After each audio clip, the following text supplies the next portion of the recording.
Chapter 1. Before Ohio was Ohio. Long before the word Ohio echoed across the Appalachian foothills, long before there were cities or borders or even the concept of states, this land was already alive with stories. It was not empty. It was not waiting to be discovered. It was already deeply human.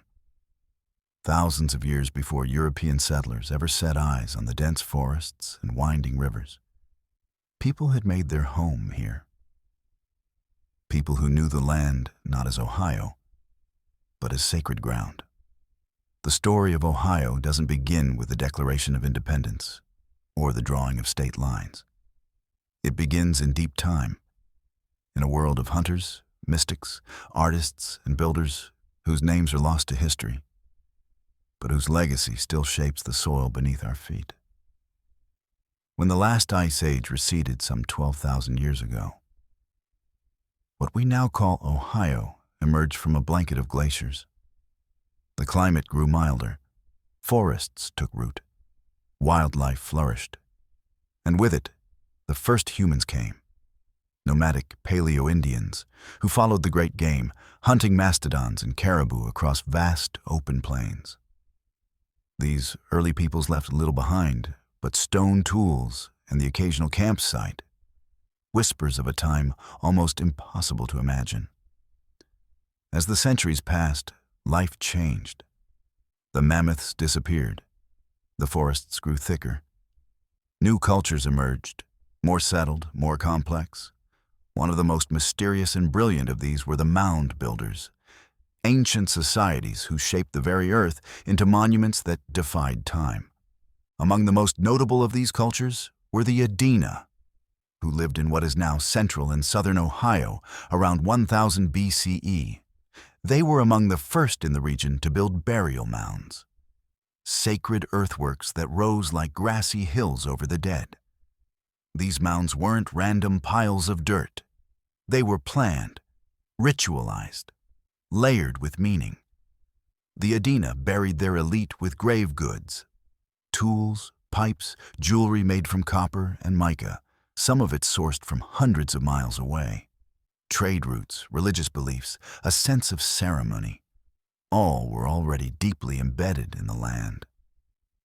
Then came the Hopewell, building upon and expanding the Adena legacy. Between 200 BCE and 500 CE, the Hopewell culture flourished in the Ohio River Valley. They didn't just build mounds. They built entire ceremonial landscapes, precise geometric shapes carved into the earth, often spanning hundreds of acres, circles and squares, long earthen walls aligned with lunar cycles, a silent architecture of the cosmos.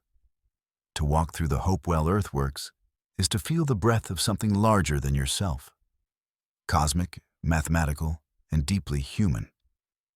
The famous Newark earthworks, the Serpent Mound, the great mounds of Chillicothe and Marietta, these were not homes.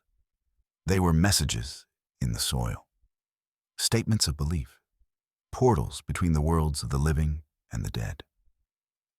And yet, these people had no written language. Their history was oral, their knowledge carried in stories, dances, and ceremonies. What we know about them comes not from scrolls or stone tablets, but from what they left behind. Pipes carved into the shapes of animals, finely worked obsidian blades, and pottery etched with symbols we no longer understand. But their presence was undeniable. They lived in hamlets, fished and farmed, hunted deer and gathered nuts. And they built with a purpose that continues to puzzle and inspire archaeologists today. What happened to the Hopewell remains a mystery. By 600 CE, their elaborate mound building stopped. Their ceremonial centers fell silent. The reasons are debated: climate change, shifting trade routes, social collapse, or spiritual transformation. Whatever the cause, the culture faded, and a new phase began. Centuries passed. Woodland cultures rose and fell. More complex societies evolved. By the time Europeans were crossing the Atlantic, the Ohio region was home to a rich patchwork of Native American nations, each with their own languages, customs, and alliances. The Shawnee, the Miami, the Wyandot, the Delaware, the Ottawa, and many more. All stewards of a land they called by many names, none of them Ohio. To them, the land was not something to be owned, plotted, or sold. It was alive. Rivers were the lifeblood of the earth. Hills were the bones of old spirits. Every grove, every stream, every animal had meaning.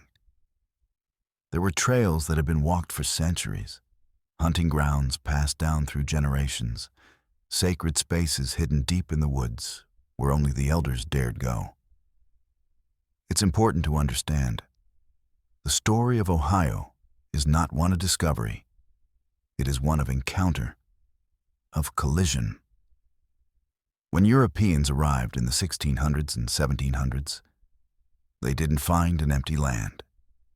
They found a living one, ancient and inhabited, shaped by thousands of years of memory. The French and the British would soon compete for control of this territory, but they were latecomers to a very old story. Even the name Ohio comes from the Iroquoian word Ohio, meaning Great River. It referred to the mighty Ohio River, lifeline of trade and travel for indigenous peoples long before it became a geopolitical boundary. The river flowed not just through the land, but through the lives and legends of those who lived beside it. And the earth beneath their feet, still marked by the mounds, silent, green-covered relics, some hidden in woods, others surrounded by modern cities. Many have been destroyed, leveled by plows, or buried under parking lots. But some remain, quietly resisting the forgetting. Before Ohio was Ohio, it was a sacred landscape, a crossroads of migration and memory, a canvas for cultures who spoke to the stars in earth and stone. The legacy of those first peoples is not gone. It lingers in the names we use, the paths we walk, and the stories waiting to be remembered. And so, when Ohio was finally born as a state, drawn onto maps and stitched into the fabric of the United States, it was not the beginning. It was a continuation, a new chapter in a book already full of meaning. But that new chapter would be written in a different ink, of treaties and treachery, of settlers and soldiers, of war and revolution. The land that had held stories in silence for millennia was about to be claimed, surveyed, and divided. The age of empires was coming, and Ohio would be caught in the middle. Chapter 2: The Frontier of Empires. By the time European empires turned their gaze westward from the Atlantic coast, the land we now call Ohio was already a crossroads, not just of rivers and forests, but of power. The French called it Le Pays des Illinois, and later Le Pays de l'Ohio, the land of the Ohio, and saw it as a key artery in their vast North American dominion, stretching from Quebec down the Mississippi to New Orleans. The British saw it as their future frontier, a place where ambitious colonists might farm, hunt, and settle. To the native nations, it was simply home, sacred, contested, alive.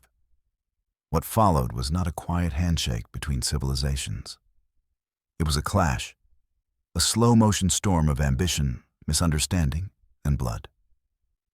The French came first, not as conquerors, but as traders. Beginning in the late 1600s, French explorers like René Robert Cavelier, Sieur de la Salle, floated down the Ohio River and claimed vast territories for France. They did not build great cities or fortresses, but instead left their mark with small trading posts, alliances, and influence. French fur traders, or coureurs des bois, moved through the forests with canoes and muskets, establishing relationships with native tribes who valued their goods. Metal tools, blankets, and especially firearms. The fur trade was everything.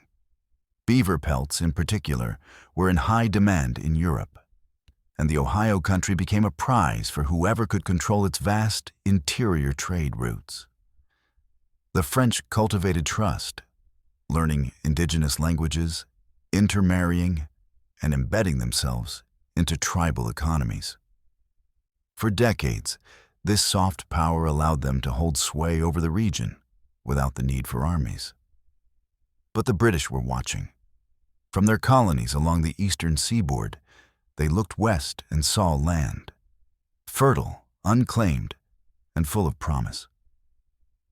British traders began slipping into the Ohio Valley, undercutting French prices and tempting native partners. Soon, colonists from Pennsylvania and Virginia began speculating on western land, forming companies like the Ohio Company of Virginia, which aimed to settle thousands of British families along the upper Ohio River. To native peoples, the arrival of both empires was unsettling.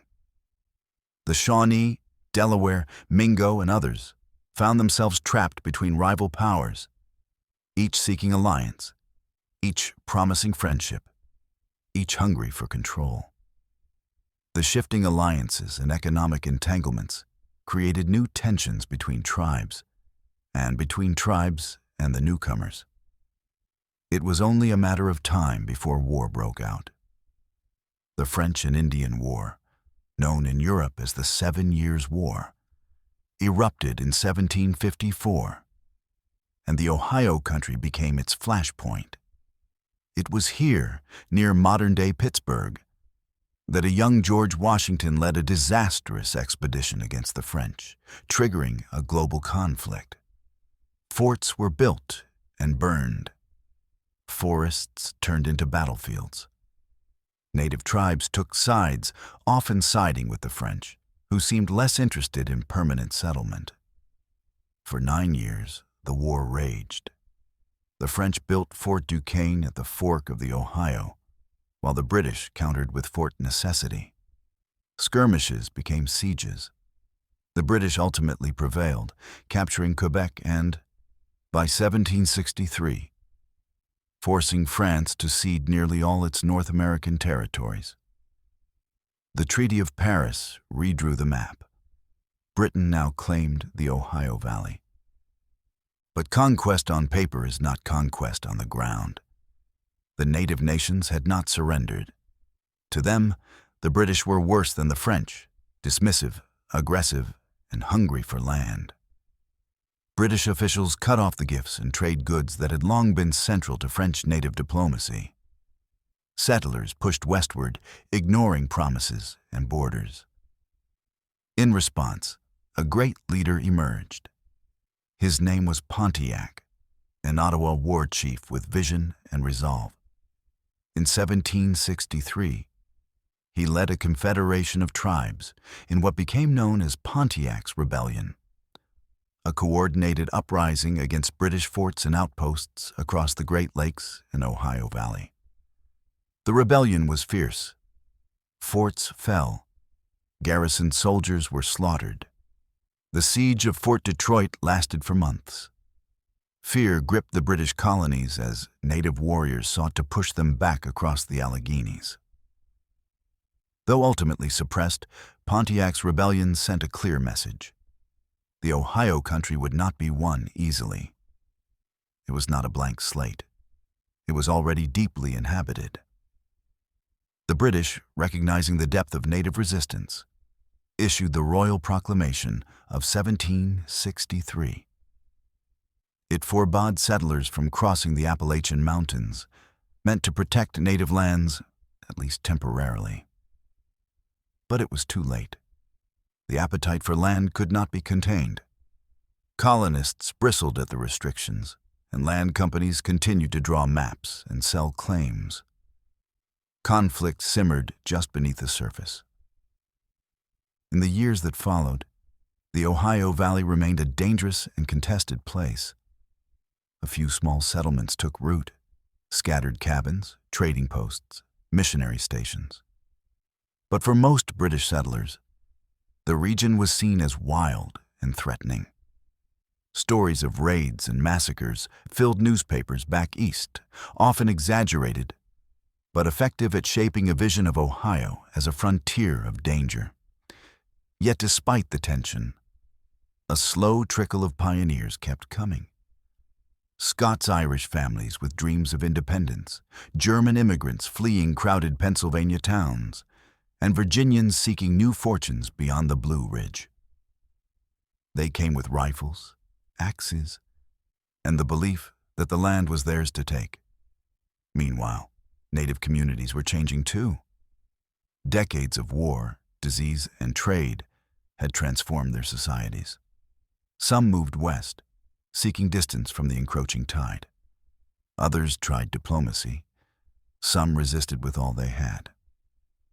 But the pressure was relentless. As the 1770s approached, new storms were gathering. Revolution was on the horizon, and the Ohio country, still untamed, still ungoverned, would once again find itself at the center of the struggle. The tug-of-war between empires had left scars. The French influence had faded, though it lingered in names and memories. The British had won the land, but not the peace. And the native nations, once powerful stewards of the region, stood at a crossroads between resistance and survival. Ohio had become a borderland, a pressure point, a place where the ambitions of empire collided with the lived realities of ancient cultures. The frontier was no longer just a physical boundary. It was a state of mind, a restless tension between what was and what might be.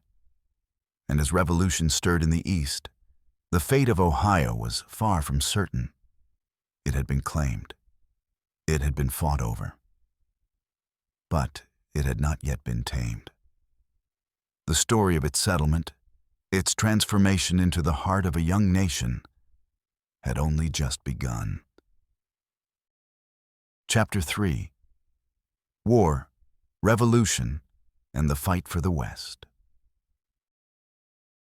When the guns fell silent at the end of the French and Indian War, the Ohio country was left smoldering, not from fire, but from the tension that lingered in the soil.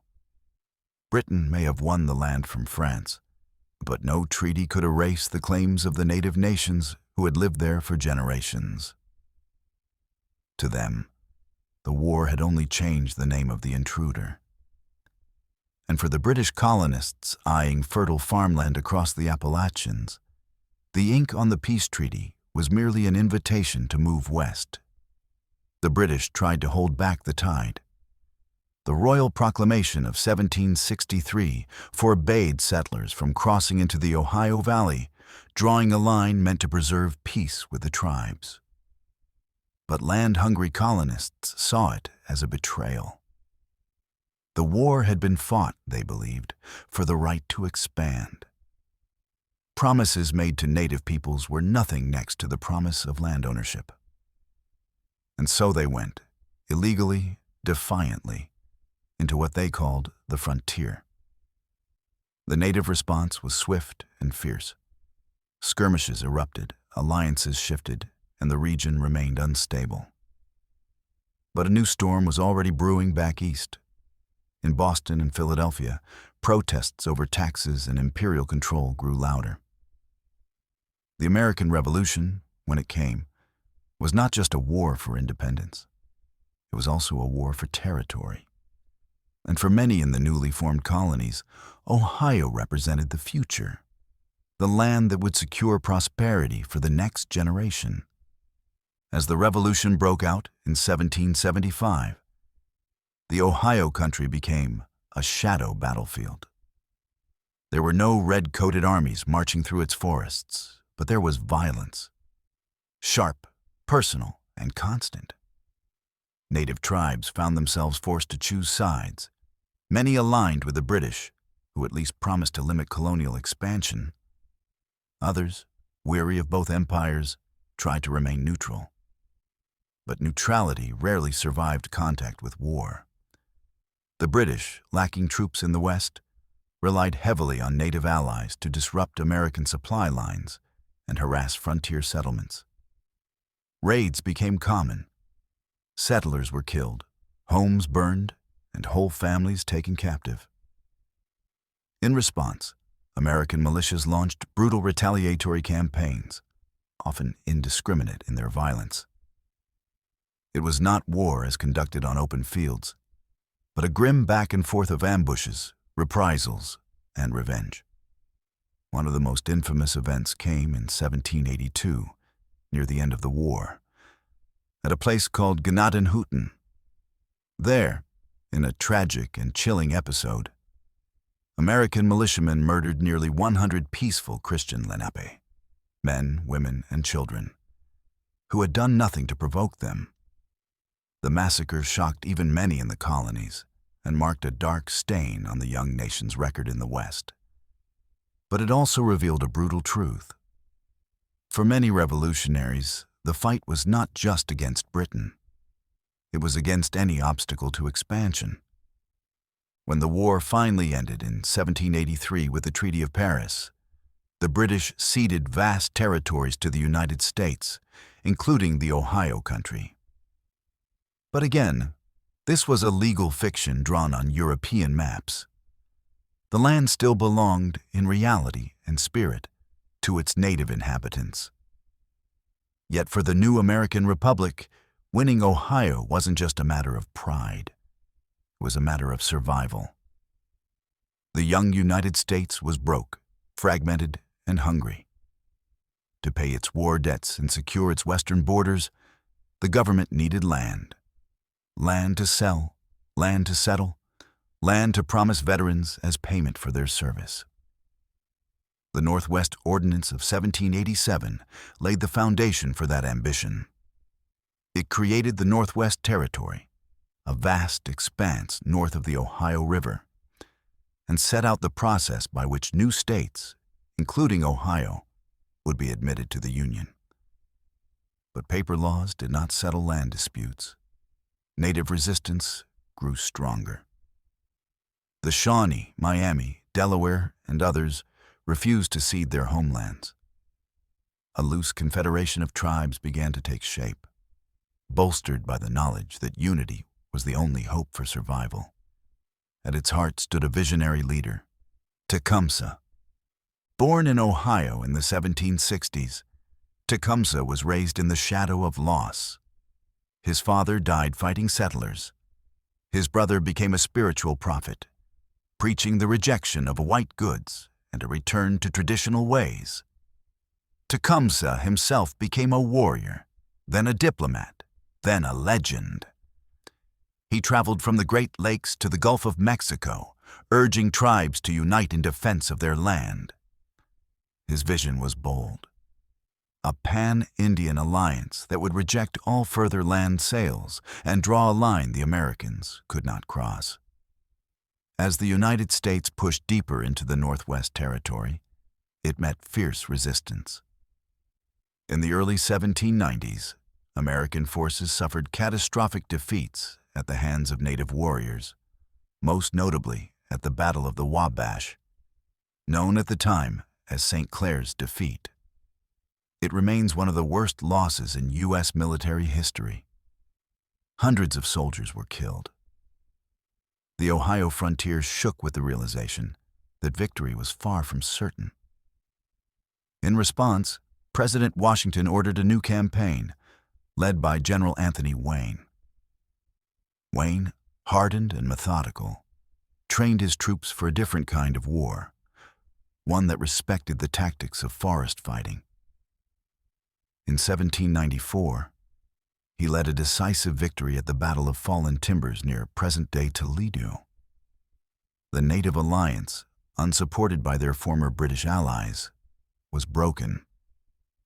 A year later, the Treaty of Greenville forced major land cessions across Ohio. The door to settlement swung wide open, but Tecumseh was not finished. Over the next decade, he continued to rally support. and when war broke out again between Britain and the United States in 1812, he aligned his confederacy with the British. He hoped this new war might finally halt American expansion.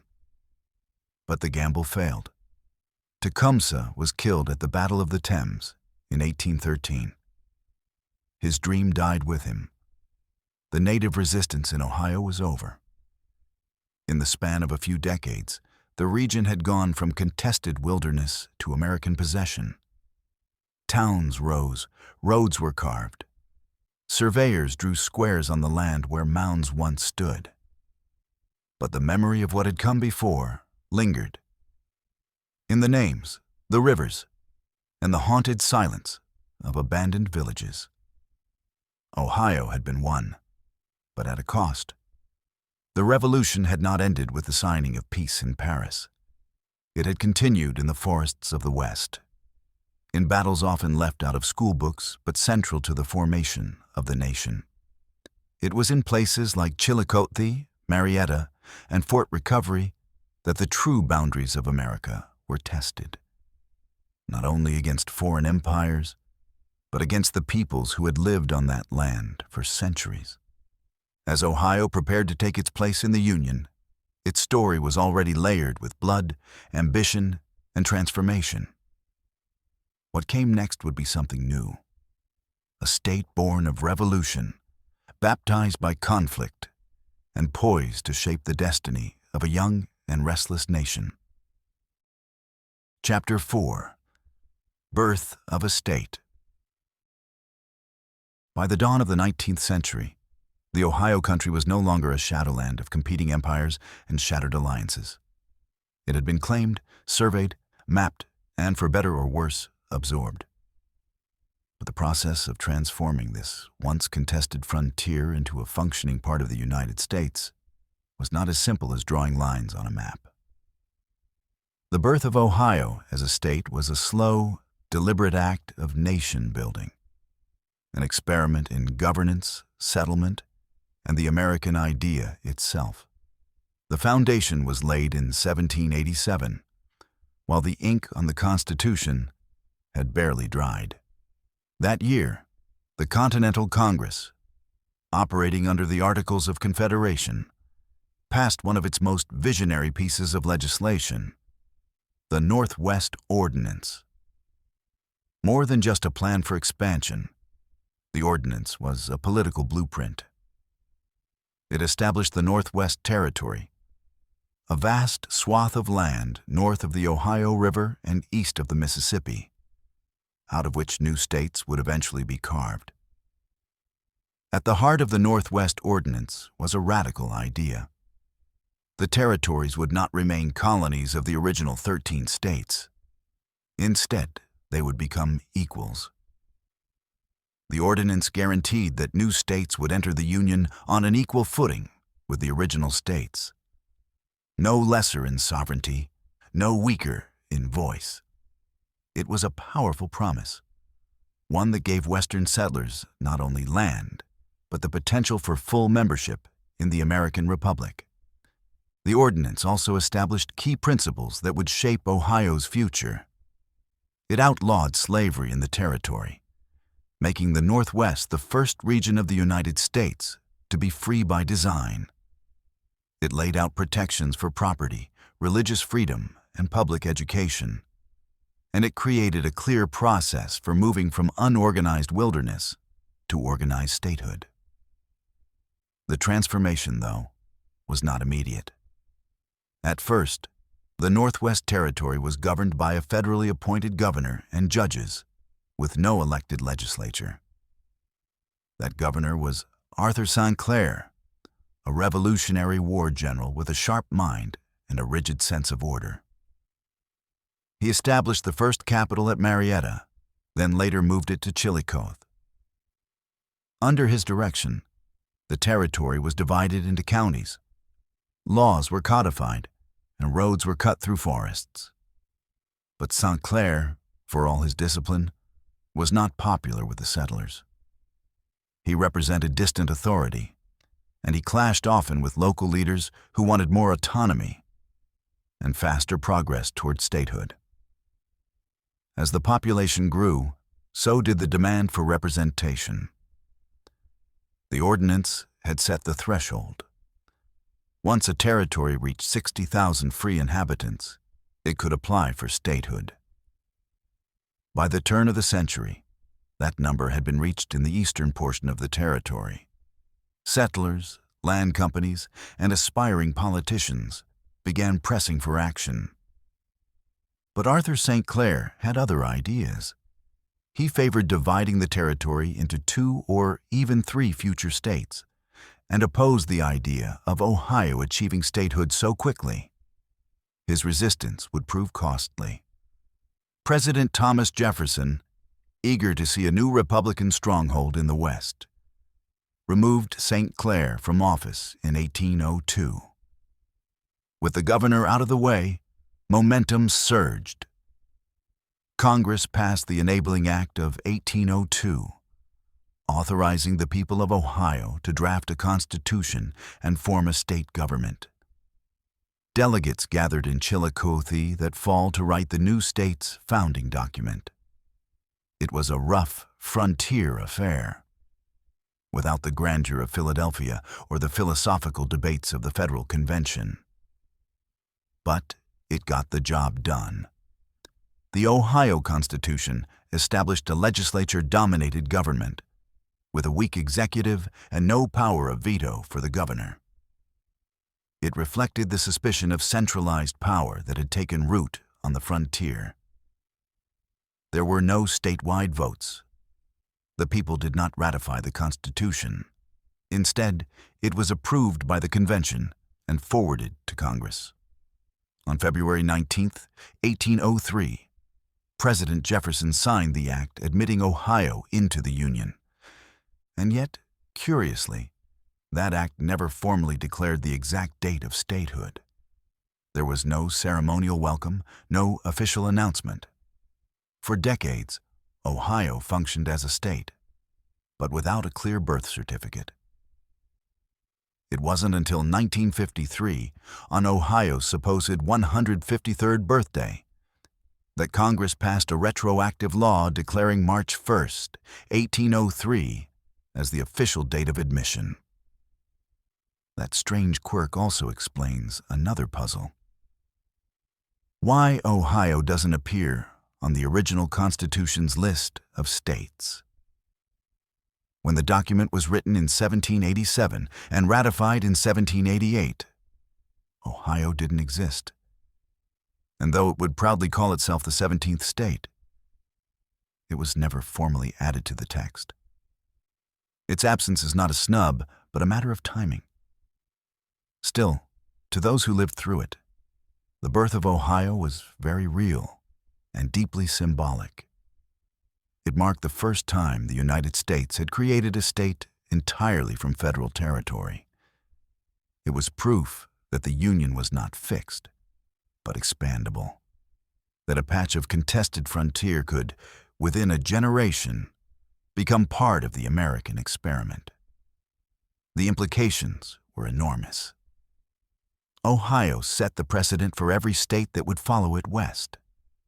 Its legal structure, land divisions, and constitutional choices would echo in Indiana, Illinois, Michigan, and beyond. It became the model of what a state should look like: orderly, law-abiding, and integrated into the national fabric. But there were deeper forces at work, too. The creation of Ohio was not just about law and territory. It was about identity. The people who settled Ohio were not just looking for land. They were building a life, a society, a future. They were farmers and preachers, lawyers and blacksmiths, soldiers and families. They brought with them hopes and fears, memories of war, and visions of peace. And in the raw soil of the Northwest Territory, they planted the seeds of what they believed America could become. Yet beneath their feet lay the remnants of older worlds. Hopewell mounds, Shawnee trails, the bones of forgotten battles. Ohio's birth as a state was not the beginning of history. It was another layer in a long and complicated story. A transition from native homeland to European colony to American frontier to sovereign state. The new state's boundaries were drawn, its capital declared, its voice added quietly at first to the national chorus. But its role would soon grow louder. Ohio, barely born, was already becoming central to the American story. And in the decades ahead, its soil would be tilled not only by farmers, but by soldiers, inventors, presidents, and reformers. It had taken generations of conflict, compromise, and ambition to bring Ohio into being. But now it stood, imperfect and hopeful, as a testament to what America was willing to fight for, and what it was still struggling to become. Chapter 5.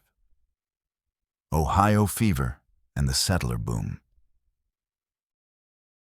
Statehood had barely been declared when the wave began. From the hills of Pennsylvania and the crowded valleys of New England they came, on foot in wagons with oxen, families, and dreams. Word had spread like wildfire that a new land was open, fertile, and waiting. Ohio. It was more than a place. It was a promise. And in the early 1800s, that promise sparked a phenomenon known as Ohio Fever. The fever wasn't literal, but it might as well have been. Newspapers carried tales of black, rich soil that grew wheat and corn as if the land had never been touched. Land agents, some honest, some not, offered tracts at prices too good to resist. Veterans of the Revolutionary War had received land grants here. Others came to escape debt, crowding, or the rigid hierarchies of the older states. Ohio was painted as a blank slate, a fresh start. And for thousands, that was all it took. The numbers tell the story. In 1800, just before statehood, Ohio's population was under 50,000. By 1820, it had surpassed 500,000. A decade later, it was nearing 1 million. By 1850, only New York and Pennsylvania had more people. This was not a slow trickle. It was a flood. The settlers carved farms from forest, dug wells, raised barns, and planted cornfields that stretched to the horizon. The work was hard, unrelenting, and dangerous. Trees had to be felled, stumps cleared, cabins built from scratch. Winters were bitter, summers humid, and disease was constant. Yet the land gave back generously. Wheat, oats, and livestock fed families and filled markets.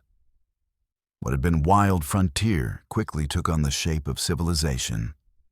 Towns sprang up like mushrooms after rain. Chillicothe, once the territorial capital, grew quickly. Zanesville briefly became the state capital in 1810 before it moved permanently to Columbus in 1816. A city created from scratch at the geographic center of the state to unify the growing population.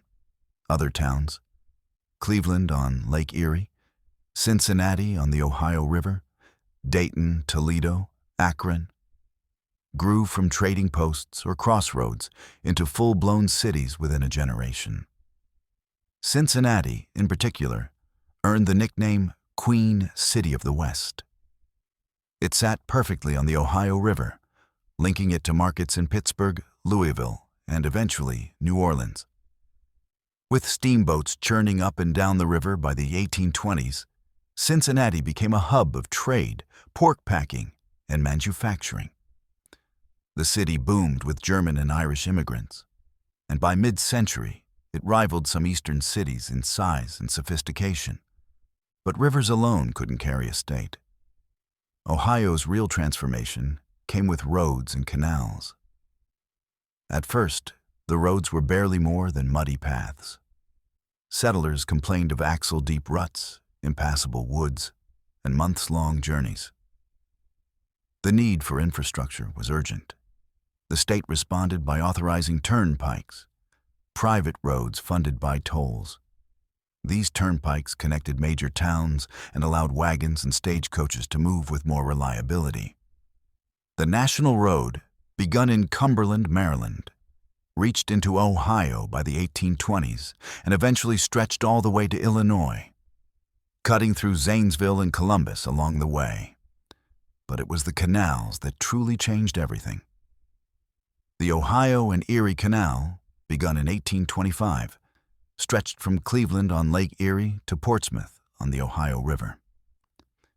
It wasn't just a waterway. It was an economic superhighway. Alongside it, towns flourished. Goods could now move from the Great Lakes to the Mississippi River system and out to the world. A bushel of wheat that once cost more to transport than it was worth could now make it to market profitably. Farmers were no longer isolated. They were part of a booming regional economy. The Miami and Erie Canal followed soon after, linking Cincinnati to Toledo and creating another artery of commerce. At the peak of Ohio's canal era in the 1840s, hundreds of miles of man-made waterways crisscrossed the state, lined with locks, aqueducts, and bustling canal towns. And with trade came innovation. Ohioans began to build mills, foundries, schools, newspapers. The state was young, but its ambition was enormous. The fertile farmland gave rise to more than just crops. It birthed a culture of self-sufficiency, invention, and civic pride. Schools were founded in even the smallest towns. Colleges like Miami University, founded in 1809, and Ohio University, chartered even earlier in 1804, became symbols of an educated citizenry. Ohio was no longer the end of civilization. It was becoming the center. The gateway to the West, people called it. And not without reason. For those heading farther into Indiana, Illinois, or Missouri, Ohio was the last stop before the unknown. Its cities outfitted wagons, its inns hosted pioneers, its roads led west. The people who had once seen Ohio as the frontier now watched as it became the launch pad for others. Yet the state was not all harmony and progress. The boom brought problems too. Speculators drove up land prices. Wealth became unevenly distributed. Canals cut through native lands and sacred sites. The Shawnee and other tribes who once lived across the region were forced out, relocated, erased from the growing maps of towns and counties. Their names remained in rivers, in towns, in the quiet mounds that settlers sometimes plowed over. But their presence had been pushed west, another casualty of expansion. Still, to those arriving with hope in their eyes and soil under their fingernails, Ohio represented possibility. It was a place where a man might rise by the strength of his plow, where communities could govern themselves, and where children might live better than their parents. The American dream, for many, began here. And with that dream came a confidence that would shape not just farms and towns, but politics and identity. Ohio was becoming a bellwether, a state that others watched, that politicians courted, that reformers and businessmen alike tried to influence. It had grown fast, worked hard, and believed deeply in its own importance. As the 19th century surged forward, Ohio's fever cooled into structure. Its boom settled into institutions. Its muddy roads were soon to be replaced by rails. Its wooden bridges would become iron spans, and its frontier mindset would evolve into something new, a state not defined by its wilderness, but by what it had built. What lay ahead would test all of it: industry, identity, unity. But for now, Ohio stood tall, its fields golden, its towns bustling, and its place in the American story fully, firmly secured. Chapter 6. The Underground Railroad and Civil War Ohio. By the middle of the 19th century, Ohio was no longer the edge of America. It was the heart of it. The forests had given way to farmland. The canals and railroads stitched its cities into the broader fabric of the Union. The state's population had soared, its towns had matured, and its influence had grown. But beneath the hum of industry and progress, Ohio was standing on a fault line, one that would soon split the nation in two. As a state carved out of the Northwest Territory, Ohio had been free from slavery since its founding. The Northwest Ordinance of 1787 had outlawed the practice north of the Ohio River, drawing a hard line between slave states and free.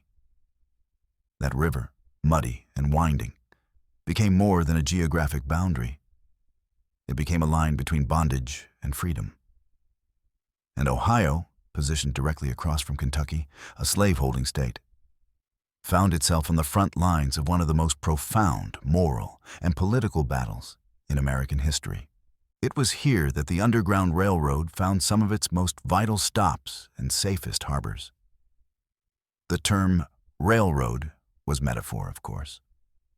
There were no tracks, no engines, no timetables. But there were routes, and there were conductors, and there were brave souls who risked everything to move human beings out of slavery and into freedom. Many of those souls lived in Ohio. Small towns like Ripley, Oberlin, and Salem became legendary for their roles in this vast, secret network. In Ripley, John Rankin, a Presbyterian minister, kept a lantern burning in his window high above the Ohio River. It was a signal to those crossing from Kentucky that they had reached safety.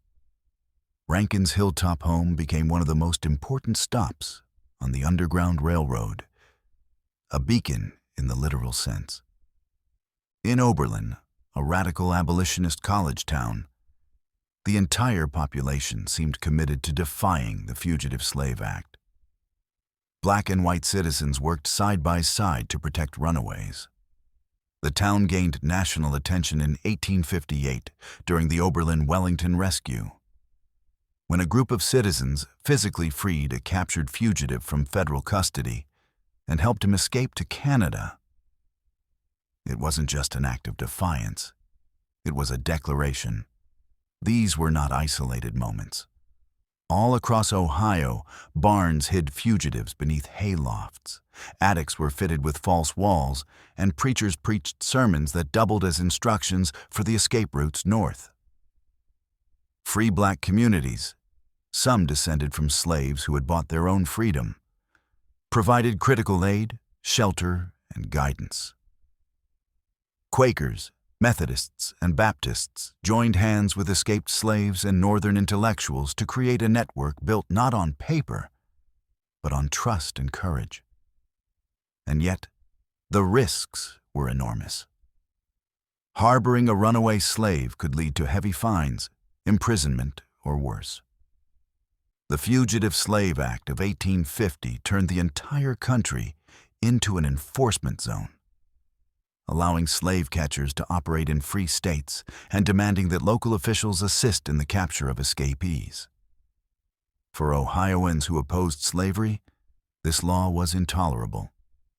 For many, it was the final straw. The state became a microcosm of the growing national divide.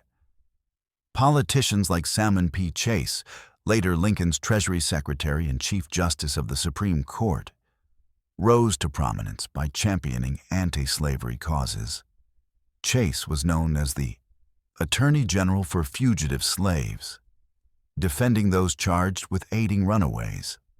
Newspapers like the Anti-Slavery Bugle spread the abolitionist message, while ministers thundered from pulpits about the immorality of human bondage. But not all Ohioans were abolitionists. The state was divided. While the North and Central regions leaned strongly anti-slavery, Southern Ohio, particularly areas bordering Kentucky, held more conservative views. Economic ties to the South, fears of war, and plain old racism created a complicated political landscape. Ohio may have been a free state, but it was not free of tension. Then came 1860, Abraham Lincoln was elected president, and the Union began to fracture. One by one, Southern states seceded. The Civil War arrived like a storm, sudden but long foreseen. And once again, Ohio found itself at the center, not as a frontier, but as a battlefield of minds, men, and manufacturing. Ohio answered the call with overwhelming force. More than 300,000 of its sons would serve in the Union Army, second only to New York. They fought at Shiloh, Antietam, Gettysburg, and countless unnamed skirmishes. They marched through mud, camped in snow, and died in fields far from home. The war reached every farmhouse and city block. Nearly every Ohio family was touched, and not just by soldiers. Ohio also gave the Union some of its most important generals. William Tecumseh Sherman, born in Lancaster, became one of the war's most ruthless and brilliant commanders, leading the infamous March to the Sea. Ulysses S. Grant, born in a small house in Point Pleasant, rose from obscurity to command the entire Union Army, and eventually the presidency. Philip Sheridan, another son of Ohio, crushed Confederate forces in the Shenandoah Valley. These men shaped the course of the war and, in many ways, the country that followed.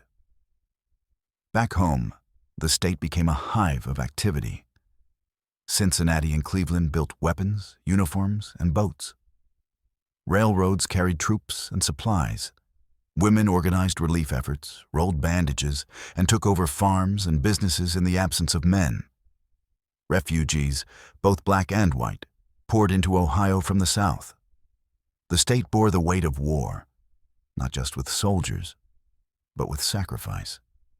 As the war dragged on, Ohio also became a political battleground.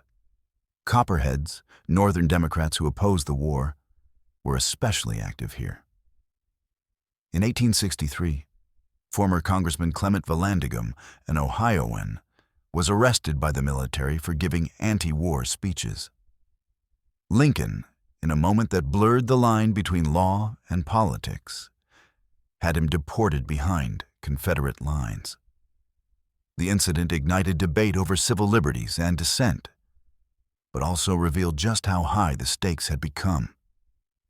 Then, in 1865, it ended. The war was won. The Union held. Slavery was abolished. But the cost was staggering. Ohio had lost over 35,000 men. Entire communities mourned. And though the war had ended on paper, its scars would last for generations. Still, Ohio emerged stronger. Bloodied, yes, but also validated. It had stood for the Union, defended freedom, and lived up to its place as a state born from abolitionist principles. The same soil that once hid runaways now bore the weight of tombstones and monuments. And through it all, something had shifted. Ohio was no longer just the gateway to the West. It had become a political powerhouse, a manufacturing center, and a moral compass for a divided nation. Its role in the Underground Railroad and Civil War had changed it forever. The next chapter would bring growth, industry, and invention. But the echoes of that long, bitter war would never fully fade. The lanterns once lit to guide runaways now hung in museums. The names of generals were carved in stone. And across quiet town squares and courthouse lawns, the statues of soldiers in Union blue stood watch, silent reminders of what Ohio had stood for, and what it had endured to keep the country whole. Chapter 7. The President's State. As the smoke of war cleared and the nation began to stitch itself back together, Ohio found itself at the very heart of that reconstruction, not just geographically, but politically. The state that had once been a frontier now stood at the crossroads of America's identity. It was northern and midwestern. It was industrial and agricultural. It bordered both the Old South and the New North. In Ohio, The Union's past and future met, and so did its politics. Out of that fertile political ground grew an unlikely phenomenon: presidents. More than any other state, save for Virginia, Ohio became synonymous with the presidency. Between the Civil War and the 1920s, an astonishing 7 men from Ohio occupied the White House. Others ran for it. Some served and were forgotten. Others left lasting marks. But together, they earned Ohio its nickname, the mother of presidents. It began with Ulysses S. Grant, born in a humble home in Point Pleasant. He had led the Union to victory and was, for a time, the most famous man in the country. His presidency, beginning in 1869, was marked by both Reconstruction efforts and scandal. Yet Grant's rise from an Ohio farm boy to general and then president became a storybook version of the American dream. A life forged by war, grounded in perseverance, and lifted by destiny. He was followed closely by Rutherford B. Hayes, another Ohioan, who took office in 1877 after one of the most disputed elections in American history. Hayes, born in Delaware, Ohio, had also served with distinction in the Civil War. His presidency effectively ended Reconstruction, pulling federal troops out of the South in exchange for the support that put him in office. It was a compromise that soothed political wounds, but left others to fester, especially for Black Americans in the South. Still, Hayes governed with integrity and believed deeply in civil service reform, marking a turn away from the patronage politics of the Gilded Age. Then came James A. Garfield, born in a log cabin near Cleveland. Another Civil War veteran, another son of Ohio's soil. He was elected president in 1880, but served only a few months before being assassinated by a disgruntled office seeker. His murder shocked the nation and helped spark a movement for reform in how public officials were hired. A movement that would be carried forward by his successors. William McKinley, yet another Ohio native, was elected in 1896. He came from the industrial town of Niles and became a champion of protective tariffs and conservative economic policy. McKinley's presidency was a turning point. Under his leadership, the United States went to war with Spain, acquired overseas territories, and stepped firmly onto the world stage as a budding imperial power. McKinley, campaigning from his home in Canton, popularized the idea of the front porch campaign, where citizens came to him rather than the other way around. He was beloved by many and presided over a booming economy, until he too was cut down by an assassin in 1901. His death elevated another Ohioan, albeit by birth only. Theodore Roosevelt, born in New York but with deep Ohio connections, would redefine the modern presidency. Yet it was another Buckeye, William Howard Taft, who followed him in office. Taft, from Cincinnati, had a different demeanor, cautious, legalistic, and less charismatic. He would later become Chief Justice of the Supreme Court, the only person to hold both roles. His presidency, marked by tension with Roosevelt and a conservative approach to reform, reflected Ohio's balance between progress and restraint. And finally, in the post-World War I era, came Warren G. Harding of Marion, a newspaper publisher with a genial smile and a talent for compromise. Harding campaigned on a return to normalcy. Americans, exhausted by war and reform, listened. He won in a landslide in 1920. But his presidency, while initially popular, became tainted by scandal, most famously the Teapot Dome affair. And he died in office just 2 years later. 7 presidents, all from one state, each shaped by different times, different ideologies, and different temperaments. But why Ohio? What made this single state such a political powerhouse? The answer lies in Ohio's position, not just on the map, but in the soul of the country. Ohio was, and remains, a microcosm of America. Its mix of urban and rural, of North and South, of immigrant and native-born, made it the perfect political laboratory. To win in Ohio, a candidate had to speak the language of compromise. They had to appeal to farmers and factory workers, to abolitionists and conservatives, to those who remembered war and those chasing peace. In the late 19th and early 20th centuries, this made Ohio and politicians uniquely positioned for national leadership. They knew how to build coalitions. They knew how to walk the tightrope between progress and tradition. And they came from a state that the rest of the country watched closely. Moreover, Ohio was booming. Its cities were growing. Its railroads were humming. Its factories were producing the goods that fueled a rising America. Political machines thrived in Cleveland, Cincinnati, and Columbus, grooming candidates and securing votes. Newspapers across the state shaped national opinion. Business leaders, party bosses, and war heroes all rubbed shoulders. In this environment, the road to the White House often began in an Ohio courthouse or convention hall.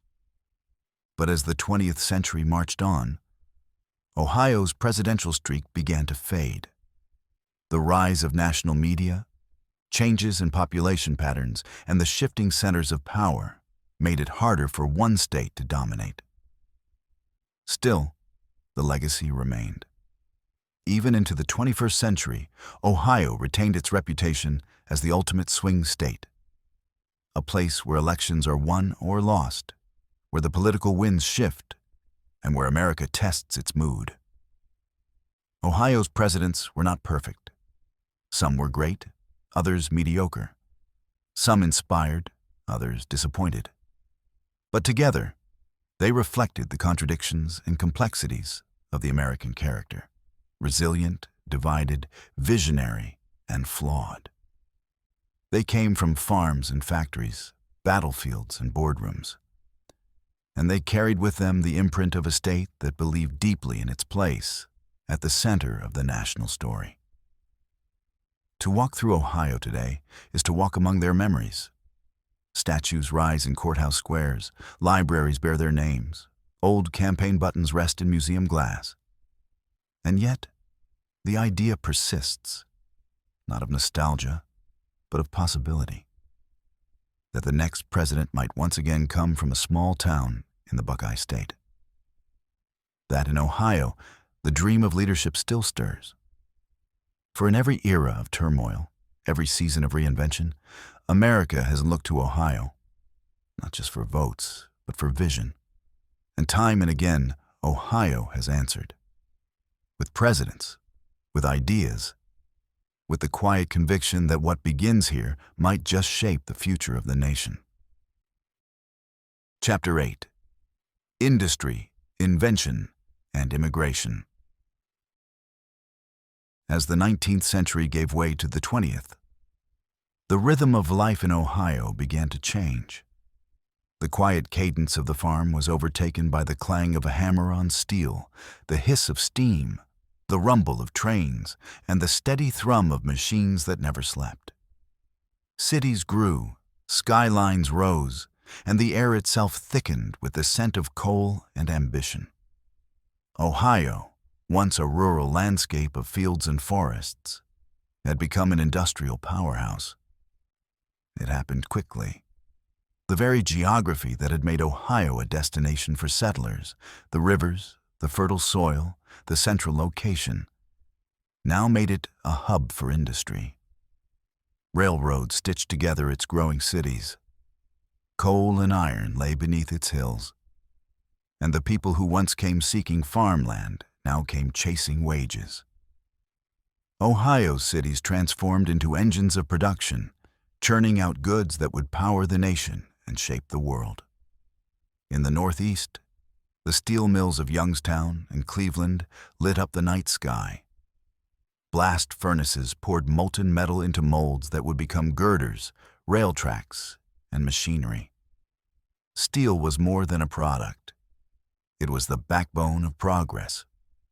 Bridges, skyscrapers, rail cars, and ships all depended on it. And Ohio supplied it in endless tons. To the north, on the shores of Lake Erie, Cleveland rose from a canal town into one of the most important industrial cities in the country. It built not only steel, but also tools, ships, and chemicals. Its factories seemed to stretch forever, belching smoke into a sky that rarely saw blue. But Cleveland was not alone. Toledo became a center for glass. Dayton made cash registers and airplanes. Akron earned its crown as the rubber capital of the world. Nowhere was the story of Ohio's industrial boom more striking than in Akron. Once a small canal town, Akron's fortune changed with the rise of the automobile. What cars needed most, besides steel and oil, were tires. And Akron had the answer. By the early 20th century, companies like Goodyear, Firestone, and Goodrich had turned the city into a global hub for rubber manufacturing. Factories ran day and night. Workers flooded in from across the country. By the 1920s, Akron produced more tires than any other city in the world. The smell of rubber hung thick in the air, but it was the scent of prosperity. The railroads tied it all together. Crisscrossing the state like veins, they carried raw materials in and finished goods out. They brought southern coal to northern furnaces, Great Lakes iron to inland foundries, and thousands of new workers to jobs that promised steady pay and a better life. Trains became the arteries of Ohio's economy, linking cities with markets across the continent. But it wasn't machines that built this industrial empire. It was people. And the people came in waves. Immigrants from Ireland, Germany, and Scandinavia had already arrived in the mid-1800s, many of them laying the tracks and digging the canals that made the first phase of growth possible. But the late 19th and early 20th centuries brought a new wave. Italians, Poles, Slovaks, Hungarians, Greeks, Jews from Eastern Europe, and African Americans from the South. They came seeking something better. What they found was work. The factories needed hands. Immigrants brought them. They worked 12-hour shifts in choking heat, stood on assembly lines that never stopped, hauled slag, poured iron, packed meat, stitched garments, pressed glass. Their children delivered newspapers and shined shoes. Whole neighborhoods were built around the mills. Brick row houses, crowded tenements, corner stores with signs in foreign languages. Churches and social halls formed the backbone of these new communities, offering comfort and connection in an unfamiliar land. Ohio's cities became mosaics. In Cleveland, one could walk from a Slovak street to a Jewish market, to a Polish parish in a matter of blocks. In Youngstown, steelworkers from Italy worked beside men from Serbia and Hungary. In Akron, the rubber plants employed Irishmen, Germans, and newcomers from the hills of Kentucky and West Virginia. English was often a second language, if spoken at all, but the common tongue was work. Alongside the immigrants came Black Americans from the rural South, driven north by the hope of a better future and the crushing weight of Jim Crow.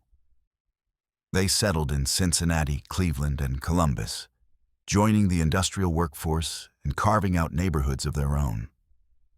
They brought with them music, food, faith, and resilience, and faced racism, discrimination, and exclusion. But they endured. They built churches, businesses, and communities that stood tall in the face of adversity. The boom transformed Ohio, but it came at a cost.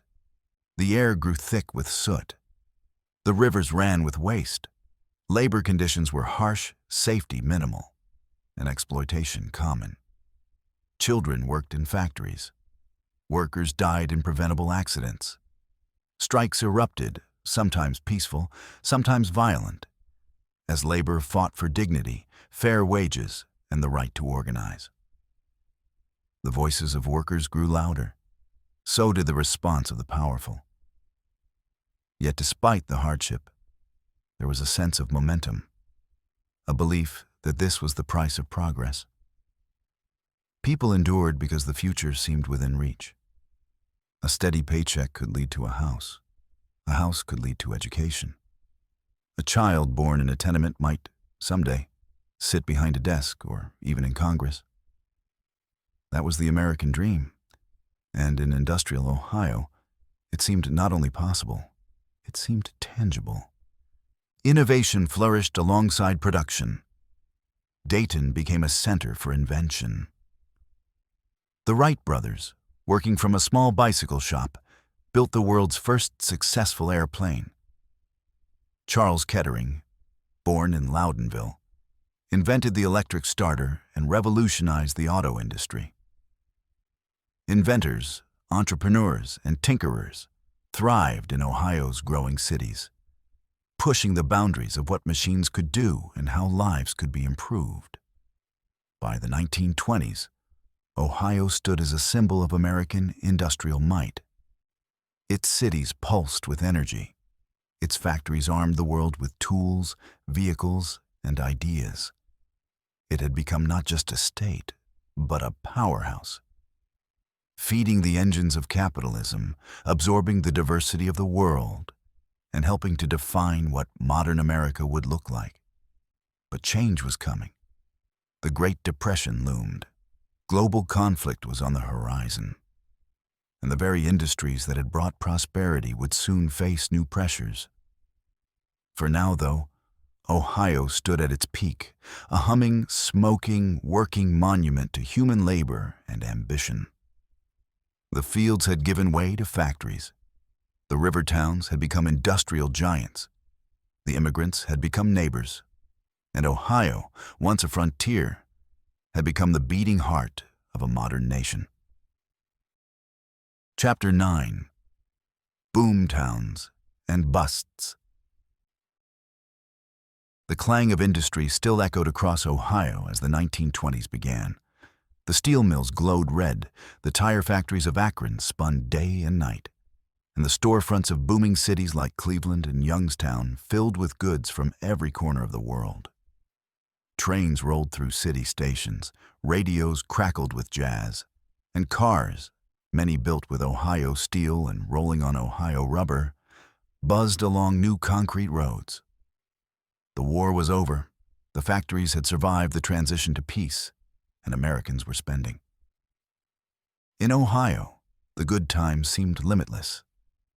It was the era of motion and noise, of neon signs and department stores, of optimism humming like the engines in the new assembly lines. Cleveland had become the sixth largest city in the nation. Its skyline, once dominated by church steeples, now pierced the clouds with modern skyscrapers like the Terminal Tower. The city's banks, insurance companies, and shipping firms made it a financial heavyweight. Electric trolleys zipped through downtown streets. Nightlife thrived. So did crime. Prohibition had banned alcohol, but it had not stopped the drinking. It had simply pushed it underground into speakeasies and backrooms. In Akron, the rubber industry had transformed the once modest canal town into a global manufacturing center. Goodyear, Firestone, and B.F. Goodrich ran massive plants that turned out millions of tires a year. The city's population exploded, tripling in just 2 decades. Immigrants from Eastern and Southern Europe and migrants from Appalachia and the American South filled its neighborhoods.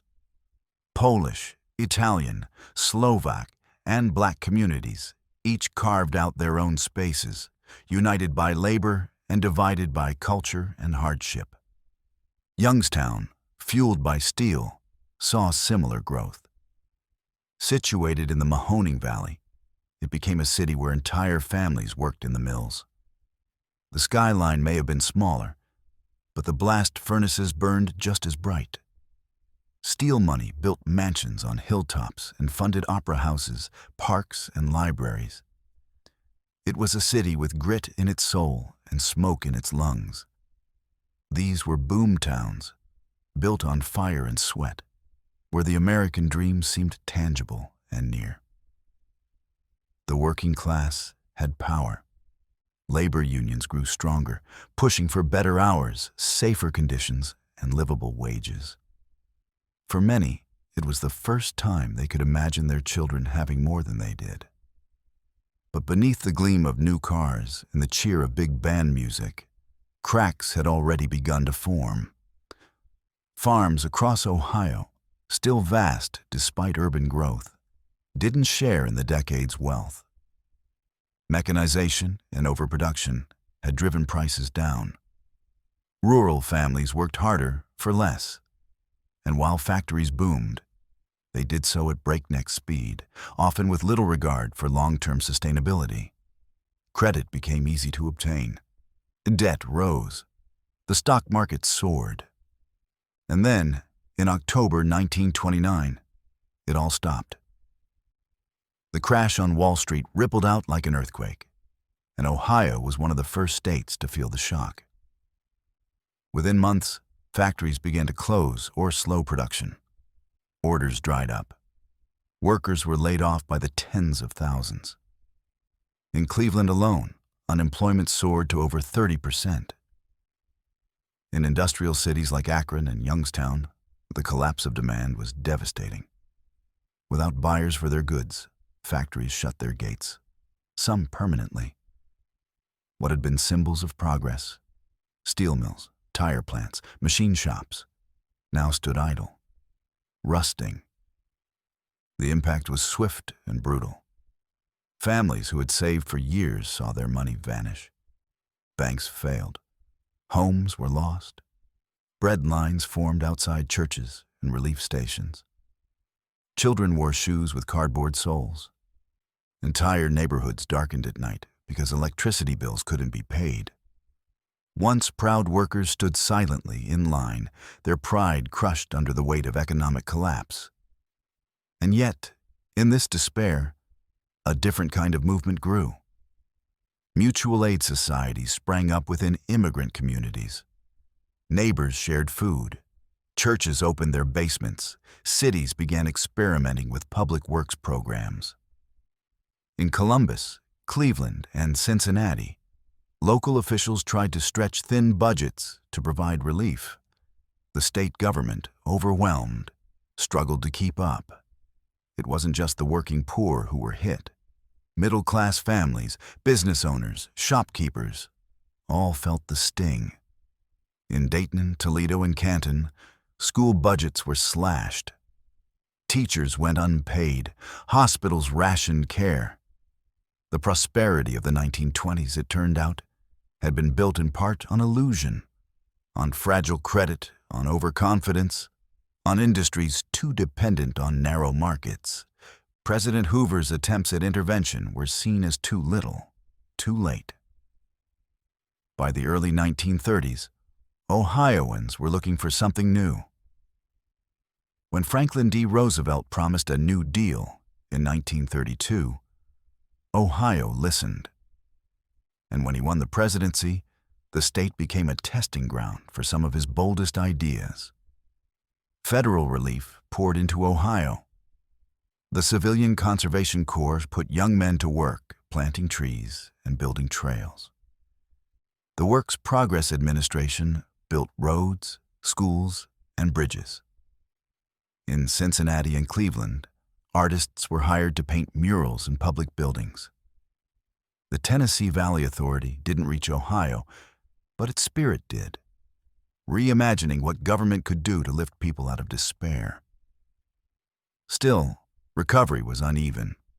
Some cities found footing faster than others. In Akron, rubber production revived slowly with the return of auto demand. But in Youngstown, many steel mills remained shuttered. and entire blocks of the city slipped into long decline. Cleveland, once a symbol of urban strength, was forced to reckon with poverty, racial tension, and a growing divide between rich and poor. The 1930s were a hard decade, a crucible in which Ohio's identity was forged anew, not in wealth, but in resilience. The boom towns that had risen so fast were humbled. They did not disappear, but they changed. Their skylines remained, but their stories now included hunger, protest, and survival. The idea of endless growth was gone. In its place came a new realism, a recognition that prosperity required planning, and that strength meant more than production numbers. And through it all, the people of Ohio endured. They adapted, they organized, they voted. They worked when they could and when they couldn't. They found ways to support each other. The Roaring Twenties had promised a new world. The Great Depression had delivered a reckoning. And somewhere between the optimism and the struggle, Ohio found its next voice. Ahead lay war. Ahead lay reinvention. But for now, in the closing years of the 1930s, Ohio's boomtowns stood battered but not broken. They bore the scars of ambition and collapse, and they waited silently for the next chapter to begin.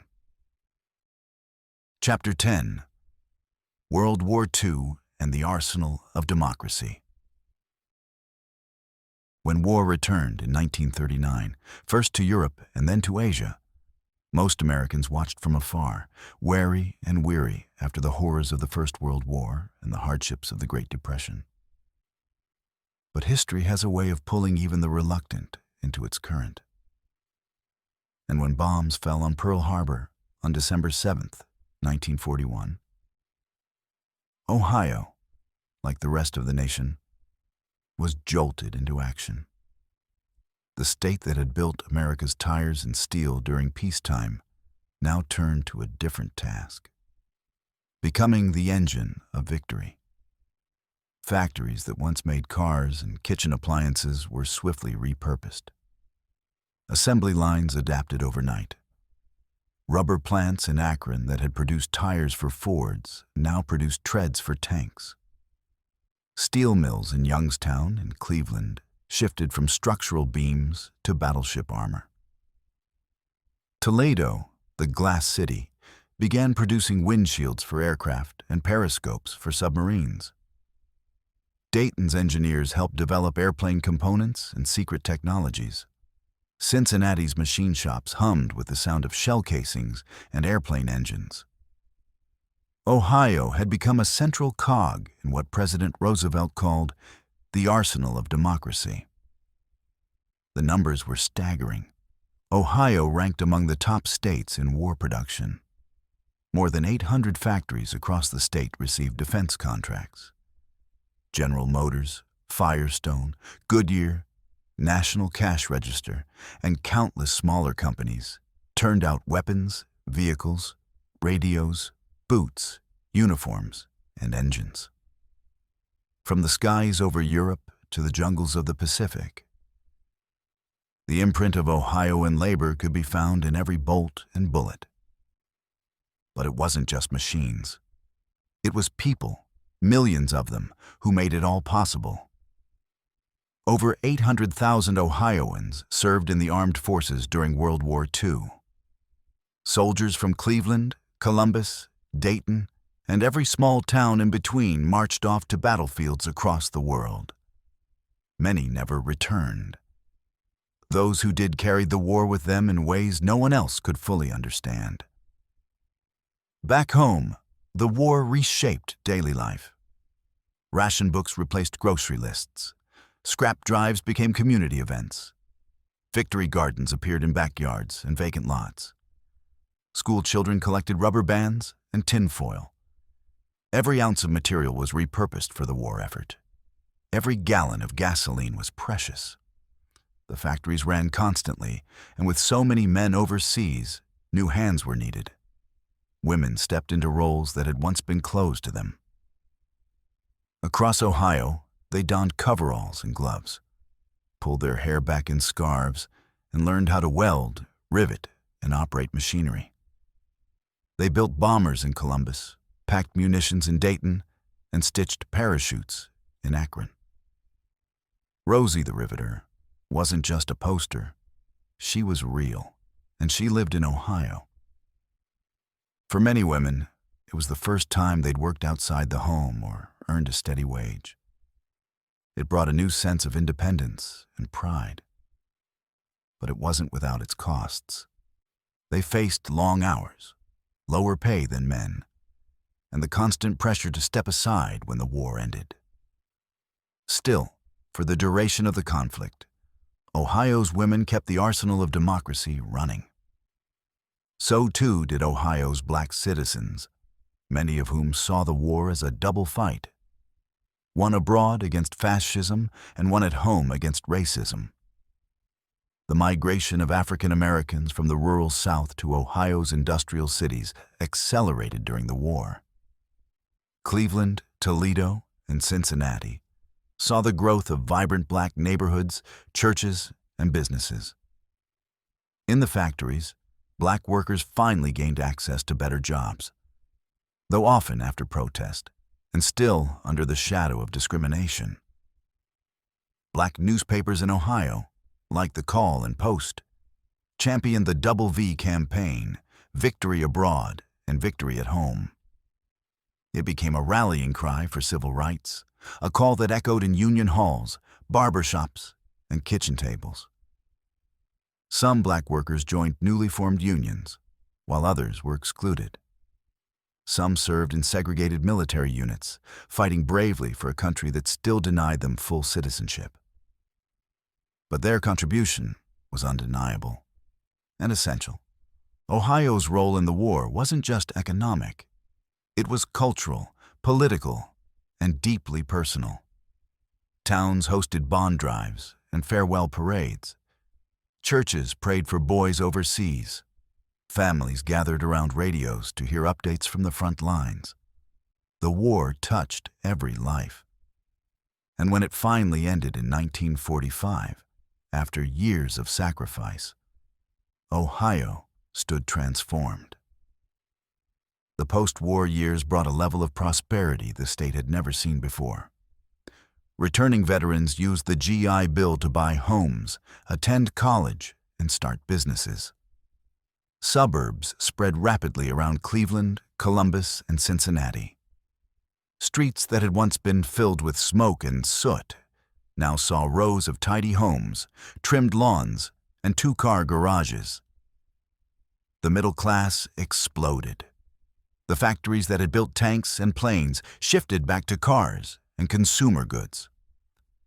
Ohio's economy surged, and with it came a sense of optimism. Children born in the late 1940s and early 1950s grew up in a world of stability, one built on the foundations laid during the war.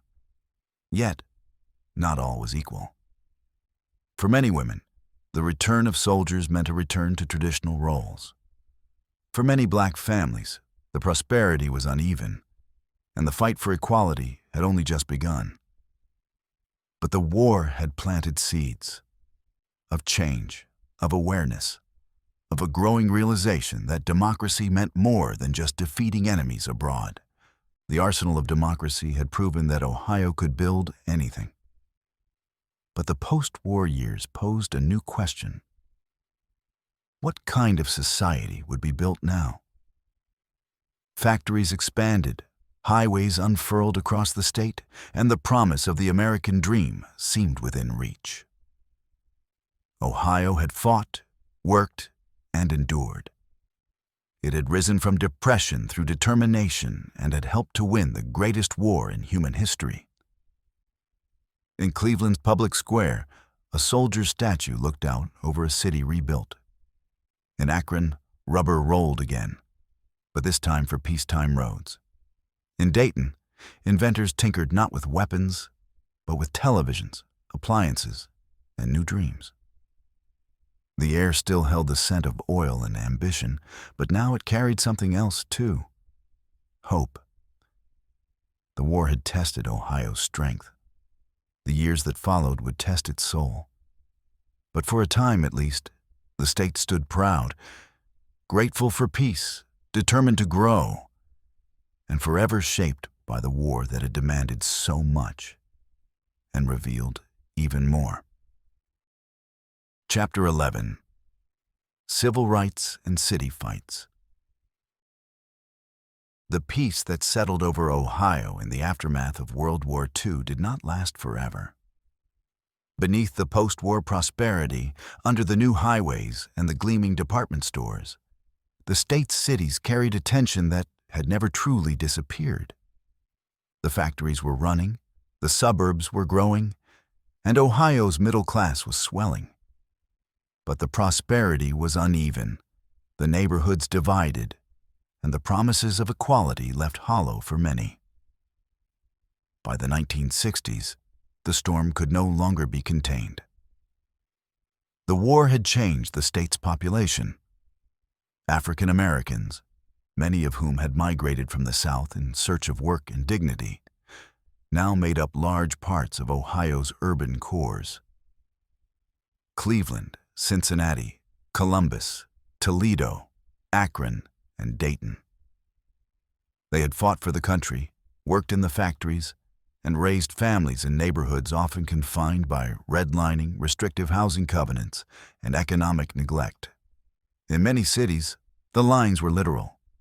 White on one side, black on the other, separated not just by race, but by opportunity. Segregation in Ohio wasn't always written into law, but it was deeply embedded in practice. Schools remained unequal. Job opportunities for black workers were limited, even after decades of industrial labor. Banks denied loans. Real estate agents steered. Police forces, often white and unaccountable, patrolled black neighborhoods with heavy hands. The weight of these realities grew heavier with each year. Inspired by the national civil rights movement, Ohio's black communities began to demand more. Churches and grassroots organizations became centers of resistance. Students staged sit-ins. Parents sued for better schools. Ministers marched. And when peaceful protest met silence or brutality, some responded with fire. In 1966, the city of Cleveland became the stage for one of the most violent uprisings in the state's history. On the night of July 18th, in the Hoof neighborhood, already strained by poverty, neglect, and police harassment, a confrontation in a bar sparked an explosion. For 6 days, parts of the city burned. Angry crowds filled the streets. Buildings were looted. Police fired on protesters. By the end, 4 people were dead, dozens injured, and hundreds arrested. The National Guard was called in to restore order. City officials at first blamed the riots on outside agitators, but residents knew better. Howe had been a neighborhood on the edge for years. It had once been home to Eastern European immigrants, but as they moved out and black families moved in, investment dried up. Jobs vanished. Services failed. The uprising was not a sudden spark. It was the result of years of suffocation. 2 years later, in 1968, another wave of violence struck across the country following the assassination of Dr. Martin Luther King Jr. In Ohio, anger boiled over once more. In Columbus and Dayton, protests turned into riots. In Cincinnati, the Avondale neighborhood erupted. Businesses burned, police clashed with protesters, and the city stood stunned as its own racial fault lines were laid bare. At the same time, Ohio was electing its first major black political leaders. In 1967, Carl Stokes made history when he was elected mayor of Cleveland, the first African-American mayor of a major U.S. city. It was a moment of pride and proof that change was possible, that the ballot box could be a tool for justice. Stokes faced enormous challenges during his time in office: entrenched racism, hostile city council members, and national scrutiny. But his election sent a message. Cleveland and Ohio were not standing still. Still, the battles didn't end with elections. Through the 1970s, the fight continued in schools and on city blocks. Federal courts ordered busing in places like Columbus and Dayton to combat decades of de facto school segregation. The backlash was swift and fierce. White parents protested, moved to the suburbs, or enrolled their children in private schools. What had been an attempt to bring integration often accelerated the flight of white families and resources out of urban school districts. Public housing projects, once seen as solutions to urban overcrowding, became symbols of division. High-rise complexes in Cleveland and Cincinnati were neglected and isolated. Crime rose. Policing intensified. Drugs, especially heroin and later crack cocaine, devastated entire communities. The promise of the post-war years had slipped away for many, replaced with unemployment, broken families, and boarded-up buildings. But even in the midst of crisis, there was resistance, resilience, and renewal. Community activists organized tenants' unions and neighborhood patrols. Churches launched food banks and after-school programs. Black-owned businesses created jobs where others had fled. Radio stations like WJMO in Cleveland and WCIN in Cincinnati gave voice to the voiceless. Colleges and universities became battlegrounds for Black student unions, demanding curriculum changes, more Black faculty, and institutional accountability. The 1980s brought new challenges and new opportunities. As manufacturing declined across the state, the urban economy weakened further.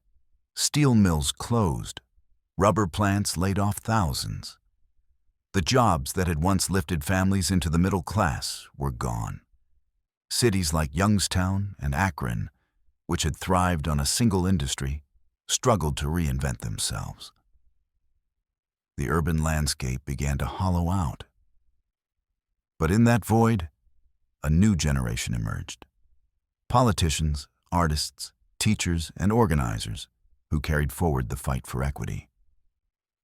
In Dayton, grassroots efforts brought health clinics and legal aid to underserved neighborhoods. In Cincinnati, civil rights leaders pressured the city to address police brutality and unfair housing. In Columbus, student movements pushed Ohio State University to reckon with its role in systemic inequality. In 1981, Ohio elected its first Black member of Congress, Louis Stokes, brother of Carl. Representing Cleveland, he would serve for 15 terms, becoming one of the most respected voices in Washington on health, housing, and civil rights. His career became a symbol of what could be built from the ashes of unrest. The decades from the 1960s to the 1980s were not just about riots and resistance. They were about transformation. They were about cities struggling to reconcile their past with their promise, about communities refusing to disappear, and about Ohio coming face to face with itself. By the end of the 1980s, the battles were far from over. But something had changed. The silence had been broken. The history of Ohio cities was no longer just a story of factories and presidents. It was a story of protest and pride, a people who refused to accept the world as it was and instead demanded what it could be. And as the 20th century entered its final chapter, the fight for Ohio's soul continued. In classrooms, courthouses, and city halls. The cities that once burned with anger now pulsed with a slow, steady energy of change. The road ahead was uncertain, but the direction had been set. The struggle and the hope marched on. Chapter 12. Decline and Reinvention. By the close of the 20th century, the great engines that had once made Ohio roar were falling silent. The steel mills that lit up the Mahoning Valley with molten fire had grown cold. The rubber factories in Akron that once supplied the world with tires stood empty. Assembly lines that had buzzed with energy now lay quiet behind rusting gates and broken windows. The decline was not sudden, but it was relentless. A slow erosion of industry, jobs, and identity. For decades, Ohio had been at the center of America's industrial might. Now, it stood at the center of its unraveling. Globalization moved production overseas. Automation replaced human hands with machines. Corporations consolidated and relocated. What remained were shuttered plants, crumbling downtowns, and a generation caught between the past and a future that had not yet arrived. Youngstown became a national symbol of industrial collapse. When the steel mills closed in the late 1970s and early 1980s, tens of thousands lost their jobs. Entire neighborhoods emptied out. Schools closed, crime rose.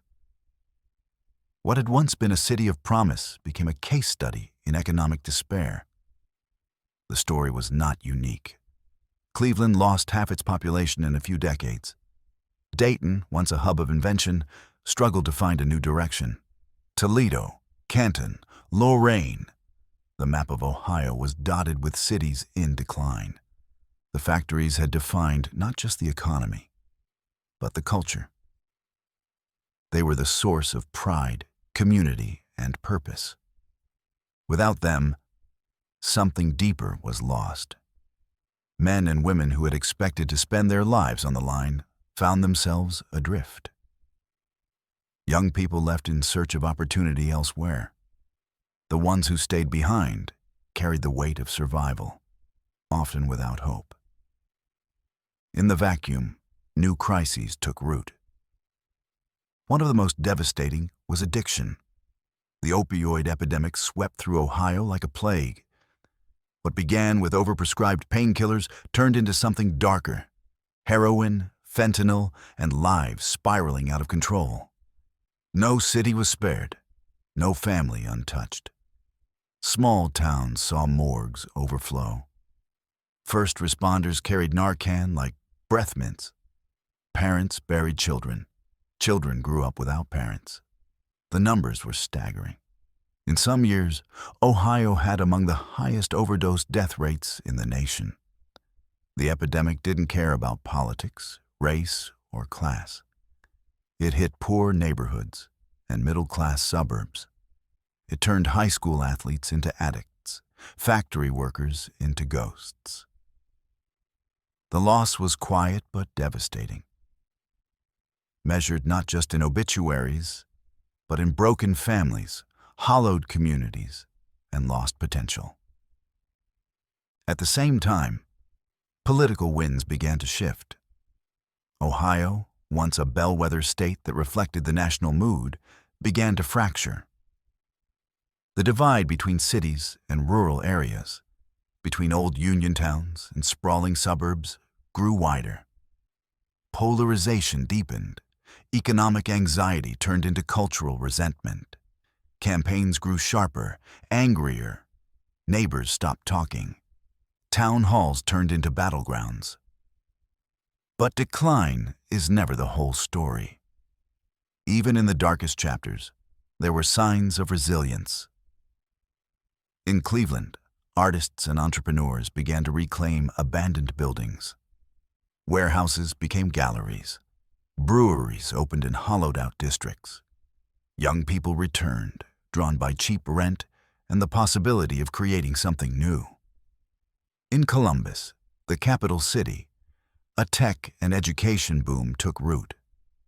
Anchored by Ohio State University and a growing startup ecosystem, Columbus began to attract national attention.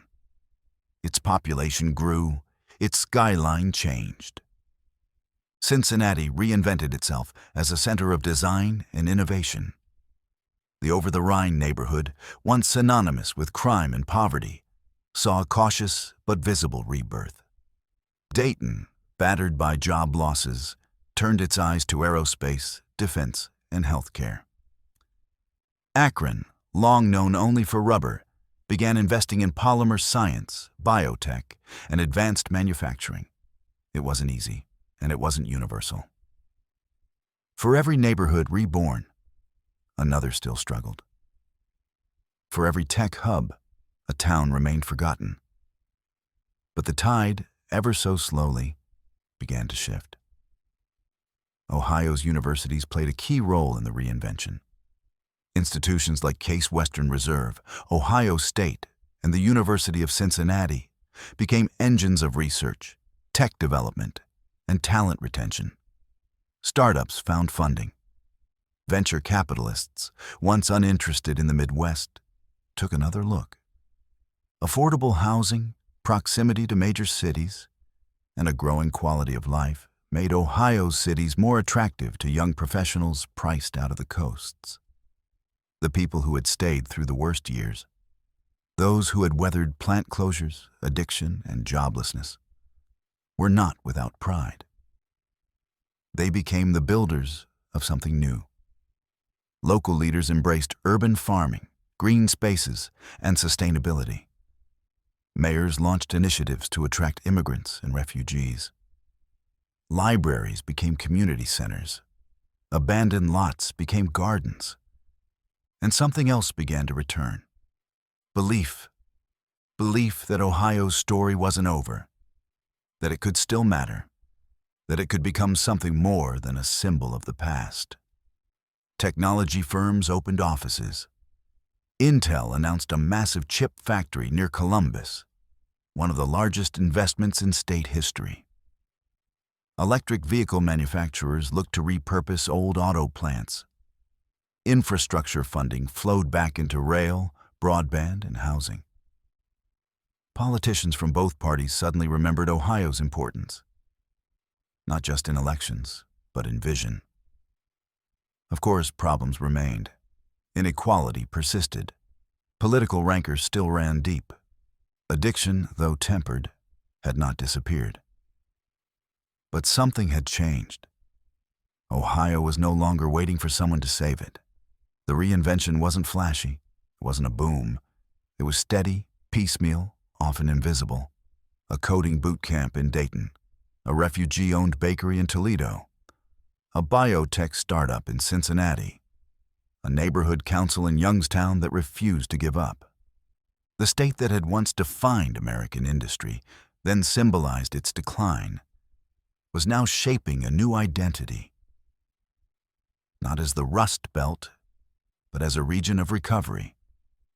Not as a cautionary tale, but as a place where resilience could be rooted in history and still reach forward. From the ashes of shuttered mills and the ache of addiction, a different Ohio had emerged. One less certain, perhaps, but more open. One that remembered the sweat and sacrifice of its past while daring to believe in its future. The factories may never return as they were. The towns may never be as full. But the people were still here. The fight was still alive. And Ohio, shaped by decline, was now writing a new chapter, one of quiet reinvention and hard-earned hope. Chapter 13. Ohio and the American Identity. There is a saying in American politics: as Ohio goes, so goes the nation. For decades, that line was more than a clever turn of phrase. It was a truth that political strategists, journalists, and candidates took seriously.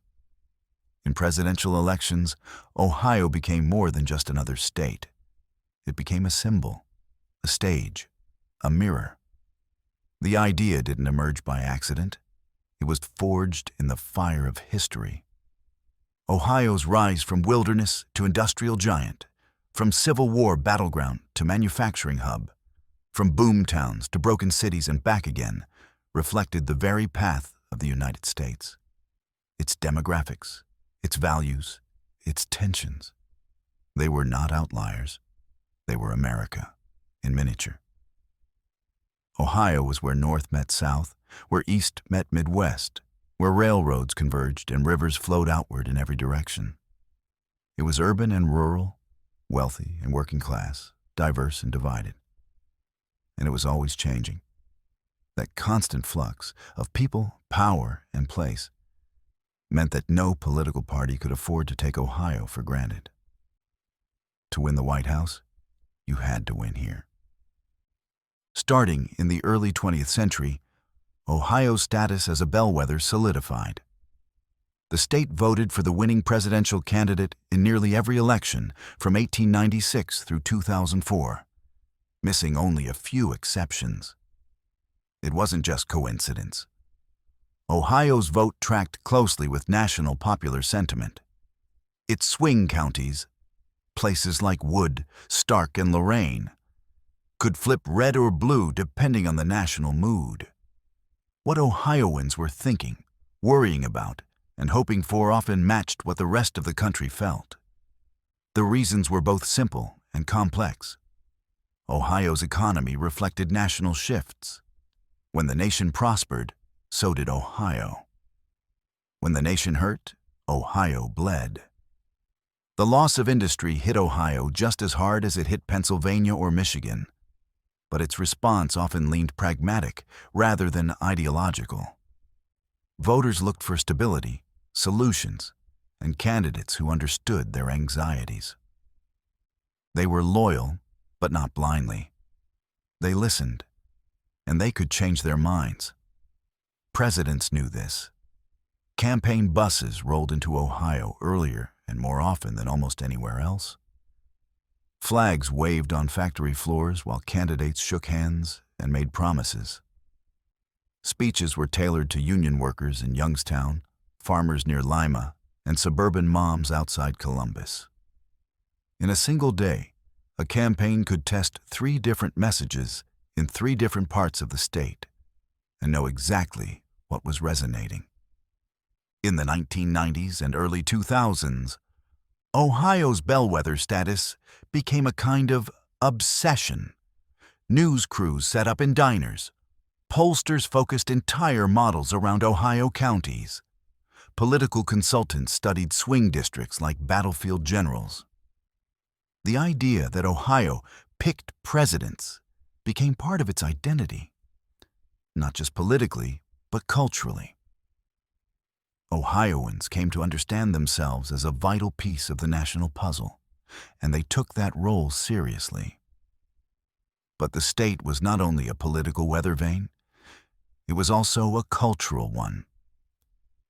Ohio's cities produced musicians, writers, and inventors who shaped the national consciousness.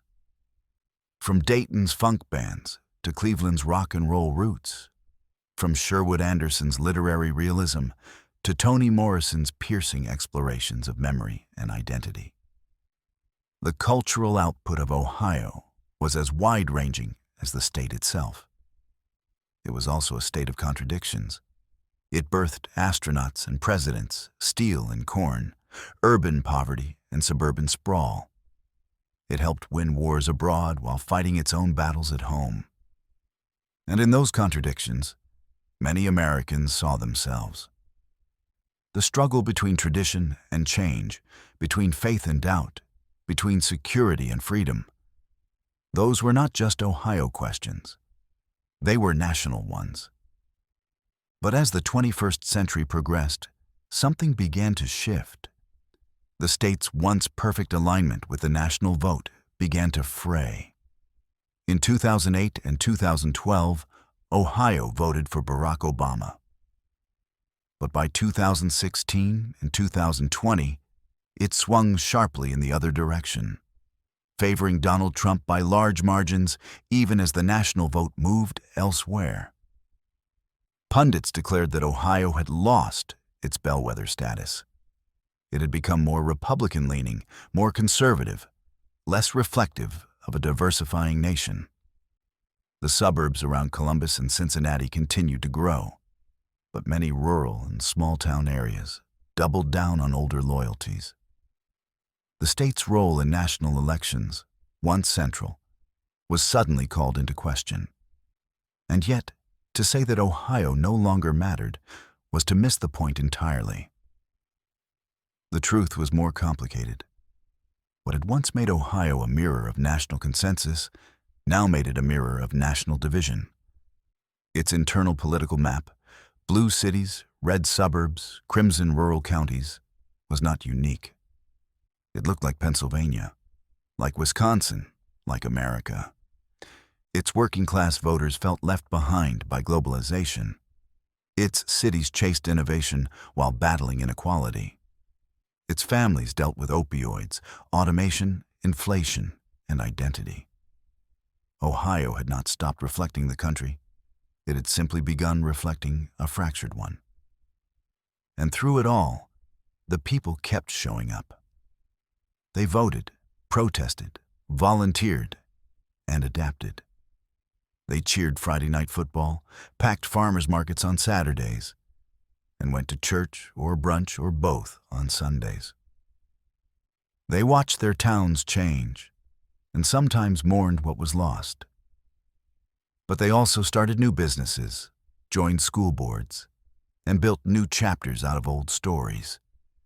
In a time when national identity feels uncertain, when the country seems pulled in every direction at once, Ohio remains a place where the questions are clear, even if the answers are not. What does it mean to belong? What do we owe each other? Who gets to speak for the future? And how do we move forward without forgetting who we've been? Ohio may no longer predict every presidential winner, but it still tells the American story, not in slogans or headlines, but in lived experience, in the quiet courage of a factory worker retraining for a new industry, in the determination of a teacher navigating broken systems, in the voice of a voter who refuses to give up on the idea that their voice still matters. To understand America, you still have to understand Ohio. Not just the numbers, but the people. Not just the history, but the heart. For 2 centuries, Ohio has been a stage for the nation's triumphs and trials. Its fields and factories, its cities and crossroads, have witnessed the full range of the American experiment. It has grown, fallen, fought, and rebuilt. And it continues, not because it has all the answers, but because it holds the questions, messy, vital, human, right at its center. The American identity is not a fixed thing. It shifts, it stumbles, it redefines. And so does Ohio, always in motion, always in reflection, always somehow right in the middle of the story. Chapter 14. Ohio Today. To walk through Ohio today is to walk through a living mosaic, a place where contradictions are not only accepted, but expected. It is a state where old barns stand just down the road from gleaming tech campuses, where horse-drawn buggies clip past wind turbines, and where football games in century-old stadiums are streamed live to phones across the world. Ohio today is not easily defined, and perhaps that's what defines it best. Start in Columbus, the state capital, once a quiet government town, but now the fastest-growing city in the Midwest. Columbus has become a magnet for business, technology, and culture. Fueled by Ohio State University, one of the largest universities in the country, the city pulses with youth, innovation, and ambition. Tech firms have set up shop beside coffee houses and breweries.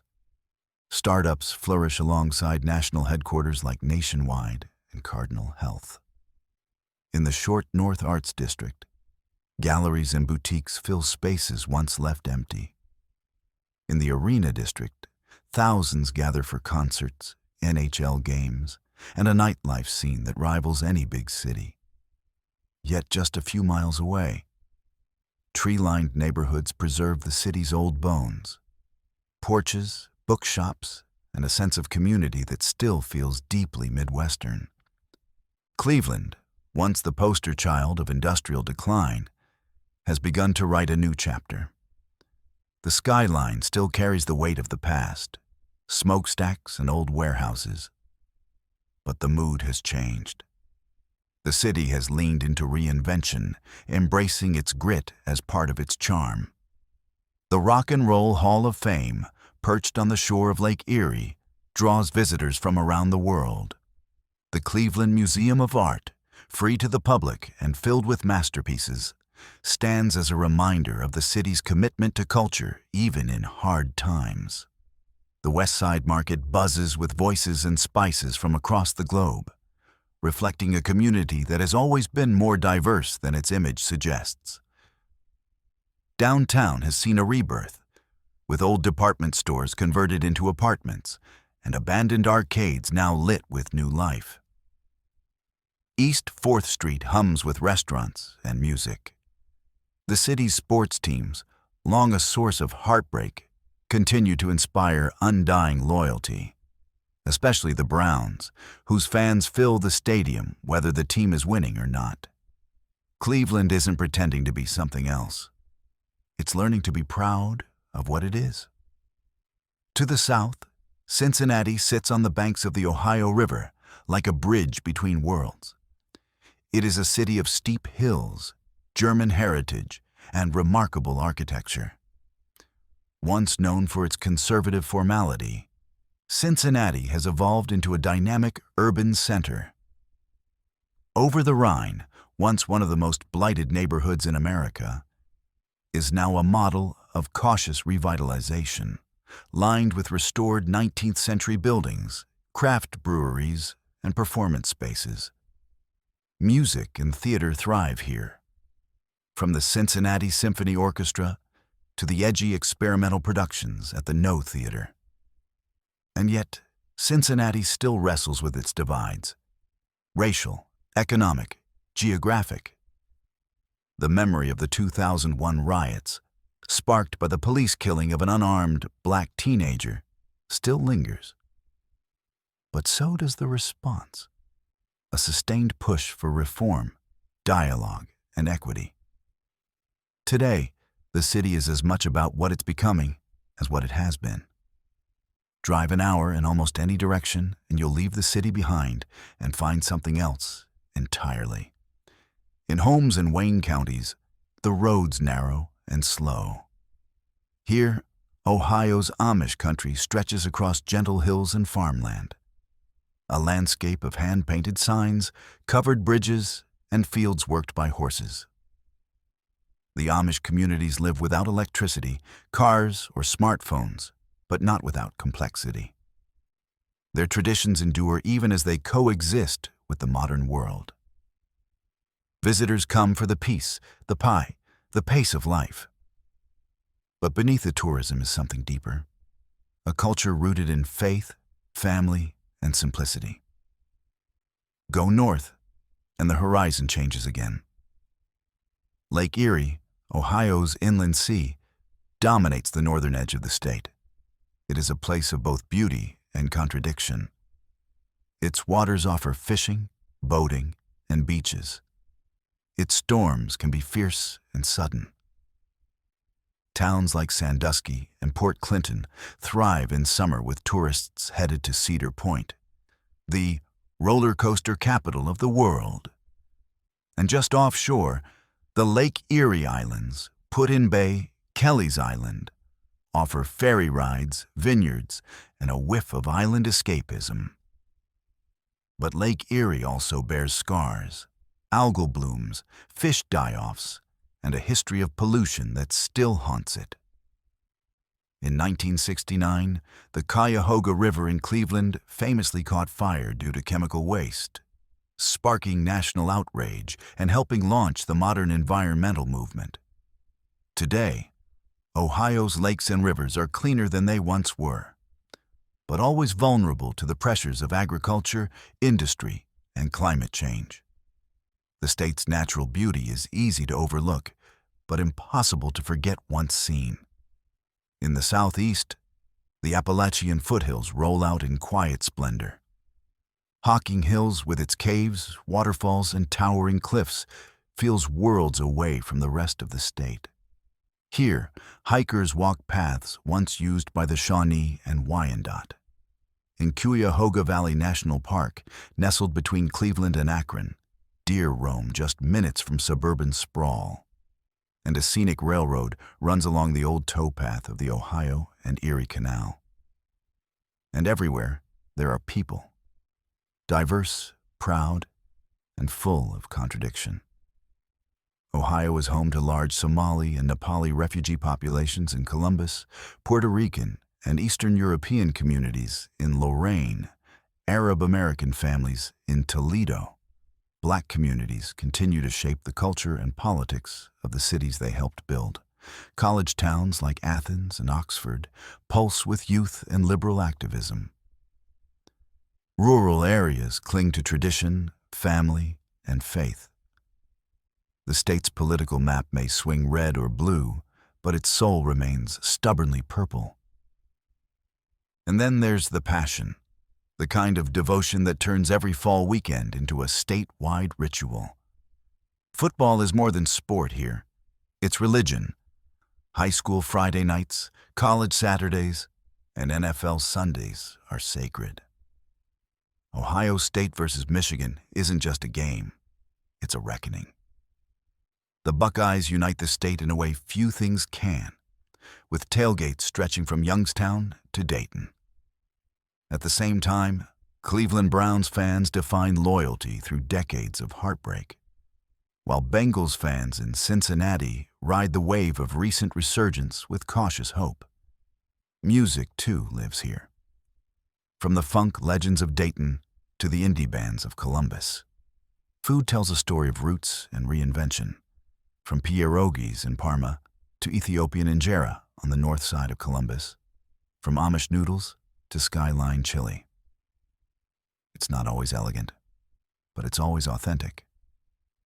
Ohio today is a state of contrasts. It's growing and shrinking, modernizing and preserving, divided and yet united in its own complicated way. It is proud of its history and uncertain about its future. It contains multitudes, cities and farms, lakes and factories, struggles and resilience. It doesn't fit in a box. It never did. And that, perhaps, is what keeps it compelling. A place still searching, still evolving, still building, always in motion, always somewhere between who it was and who it hopes to become. Chapter 15. Epilogue. What does it mean to be from Ohio? It's a question that isn't easily answered, not with slogans or stereotypes, not with state mottos or campaign speeches. The phrase, "the heart of it all," has been used to describe Ohio for decades, printed on license plates and tourism brochures. But it's more than a tagline. It speaks to something deeper, something stitched into the state's story, something pulsing quietly beneath its cities and farms, its rivers and rust, its triumphs and losses. Ohio has always been a place of beginnings. It was the first state carved from the Northwest Territory, a test case for how the young republic would expand. It was a battlefield for the future, of freedom, of labor, of industry, of civil rights. Its rivers carried the ambitions of farmers. Its factories built the bones of modern America, and its votes often decided the fate of presidents. History has a way of unfolding here in full view, not behind closed doors, but in living rooms and union halls, on porches and at ballot boxes. But for all its visibility, Ohio has never been a place that demands attention. It isn't flashy. It doesn't try to impress with glamour or coastline or celebrity. It's a place where people still shovel their own snow, where high school football games still fill entire towns, and where the horizon is often flat but always open. That openness is part of its spirit. Ohio has never belonged to just one group, one party, one story. It's a crossroads of cultures, economies, and ideas. From the indigenous peoples who first called this land home to the settlers who cleared the forests and built towns. From the immigrants who arrived with nothing but hope to the refugees who now find shelter in its cities. Ohio has always been shaped by those in motion. It's where people come when they're looking for a fresh start, and where they stay when they realize they've found something solid. It's also a place of memory, layered, complex, sometimes uncomfortable. The mounds built by the Adena and Hopewell still rise from the ground, quiet reminders of civilizations long gone but never forgotten. The scars of slavery, though Ohio was a free state, run along the riverbanks where freedom seekers once crossed in the dead of night. The factories that once built prosperity now sit in ruin in some towns, hollow but not empty, still echoing with the lives they shaped. The stories aren't always easy, but they're honest. To be from Ohio is to carry all of this at once, to live with the weight of what came before, but also the sense that reinvention is always possible. This is a place that has lost and gained more than once. A place that has mourned steel and coal, and then turned around and built careers in coding and medicine. A place that once lit the world with oil lamps from Cleveland, and now powers it with research from Columbus.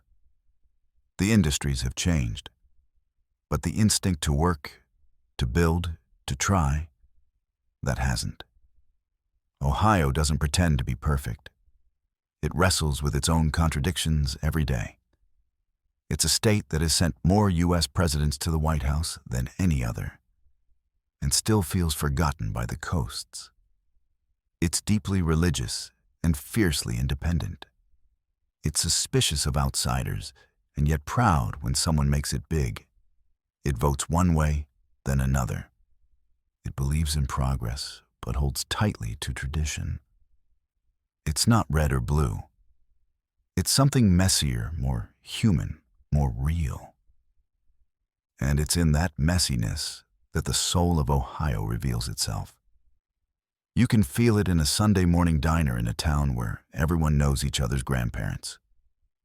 You can hear it in the cheer of a crowd at an Ohio State game, when for a moment, millions of people are united by something bigger than themselves. You can see it in a vacant lot turned community garden, or a church basement where volunteers serve meals, or a public library packed with kids after school. The quiet acts of belonging. The quiet insistence that this place still matters. Because it does. Ohio has always mattered, not because it demands the spotlight, but because it reflects the country back to itself. It shows us who we are, not in our polished moments, but in our ordinary ones. The people who get up early and stay up late, who raise families and fight for fair wages, who coach Little League and serve on school boards, who live not on Twitter, but on Main Street. Their stories don't always make the headlines, but they are, in many ways, the American story. To leave Ohio is to carry it with you. You recognize it in the way people hold doors open, in the way they ask where you went to school, in the way they shake your hand like they mean it. There's a humility that stays with you, an unspoken pride that doesn't need to shout. And for those who return, there's often a quiet sense of coming home, not just to a place, but to a rhythm, a way of being. Ohio doesn't ask to be romanticized. It just asks to be seen. Seen for its resilience, its contradictions, its quiet power. Seen not just as a political battleground, but as a cultural landscape, a community of communities, a story still unfolding. Seen not just for what it was, or even what it is, but for what it could still become. Because the truth is, Ohio's best days may not be behind it.